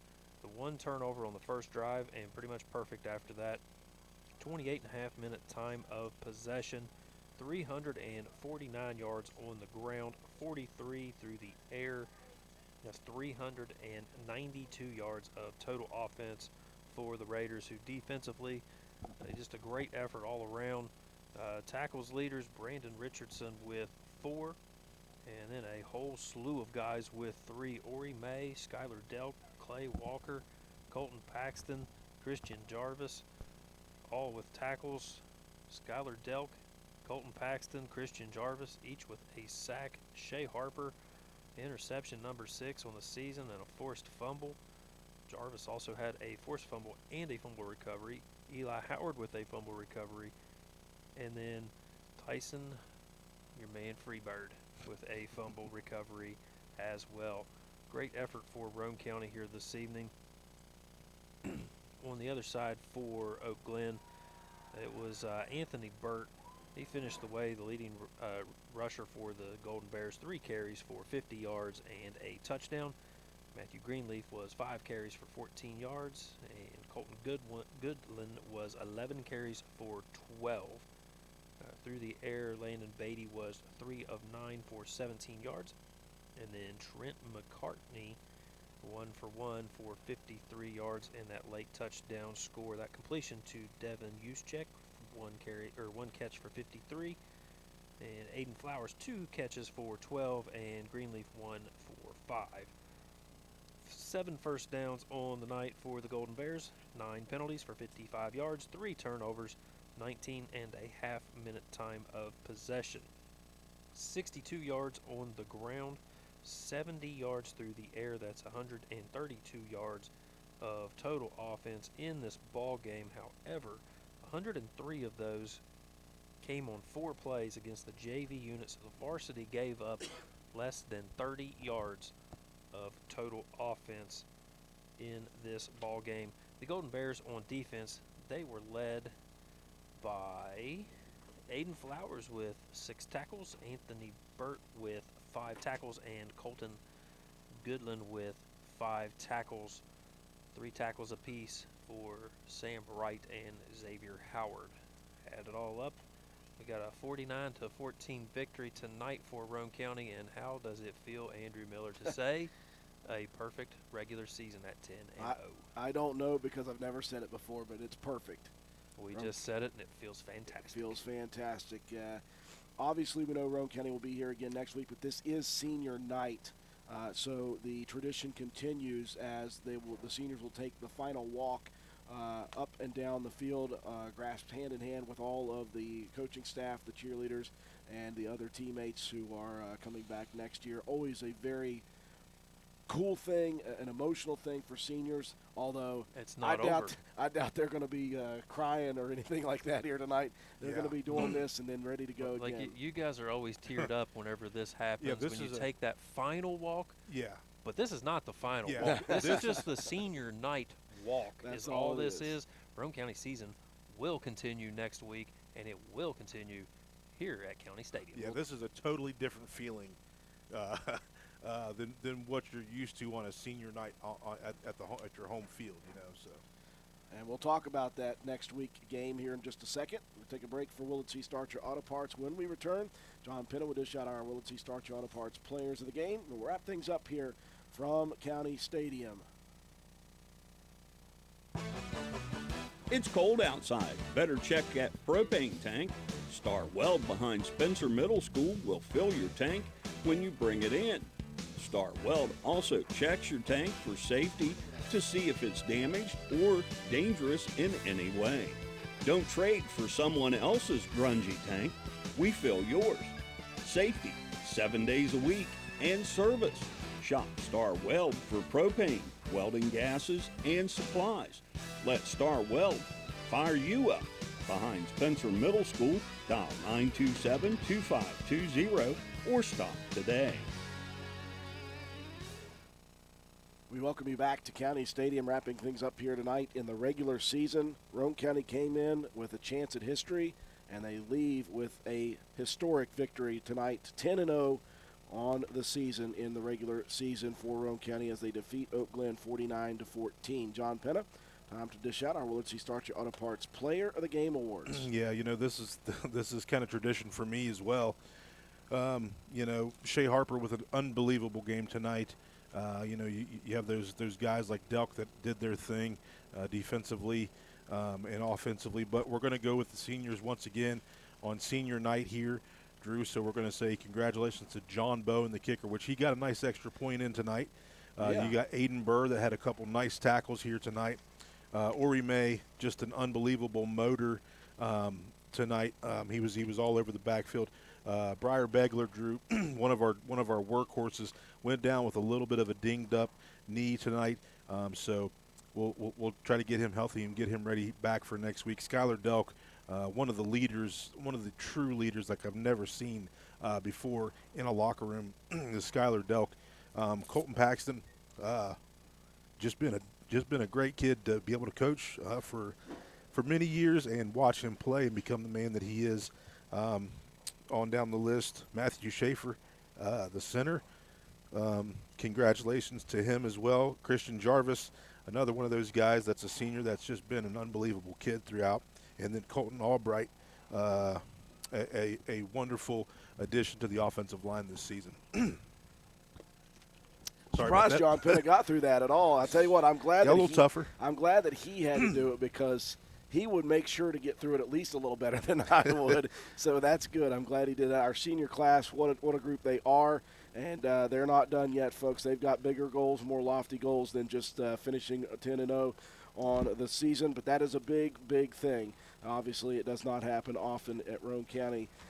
It's never happened at Roane County High School, but it's a rare thing to see, and they deserve it. They absolutely do. So next week, we'll turn right back around, and we will know probably late tonight exactly who Roane County is going to play. We do know it will be here at County Stadium.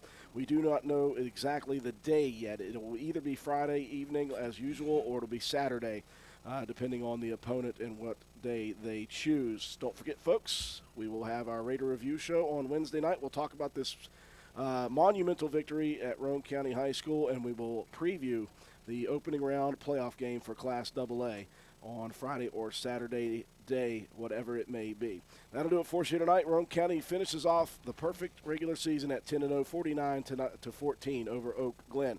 For our entire broadcast crew, George Allen, our studio technician back at WVRC Control, Katie Nuther, our camera person, Joe McDonald from A&N Digital Technologies, providing graphics, instant replays, and scoreboards. Matt White, our statistician, John Pinham, my color commentator. I'm Andrew Miller. Have a wonderful night, everyone.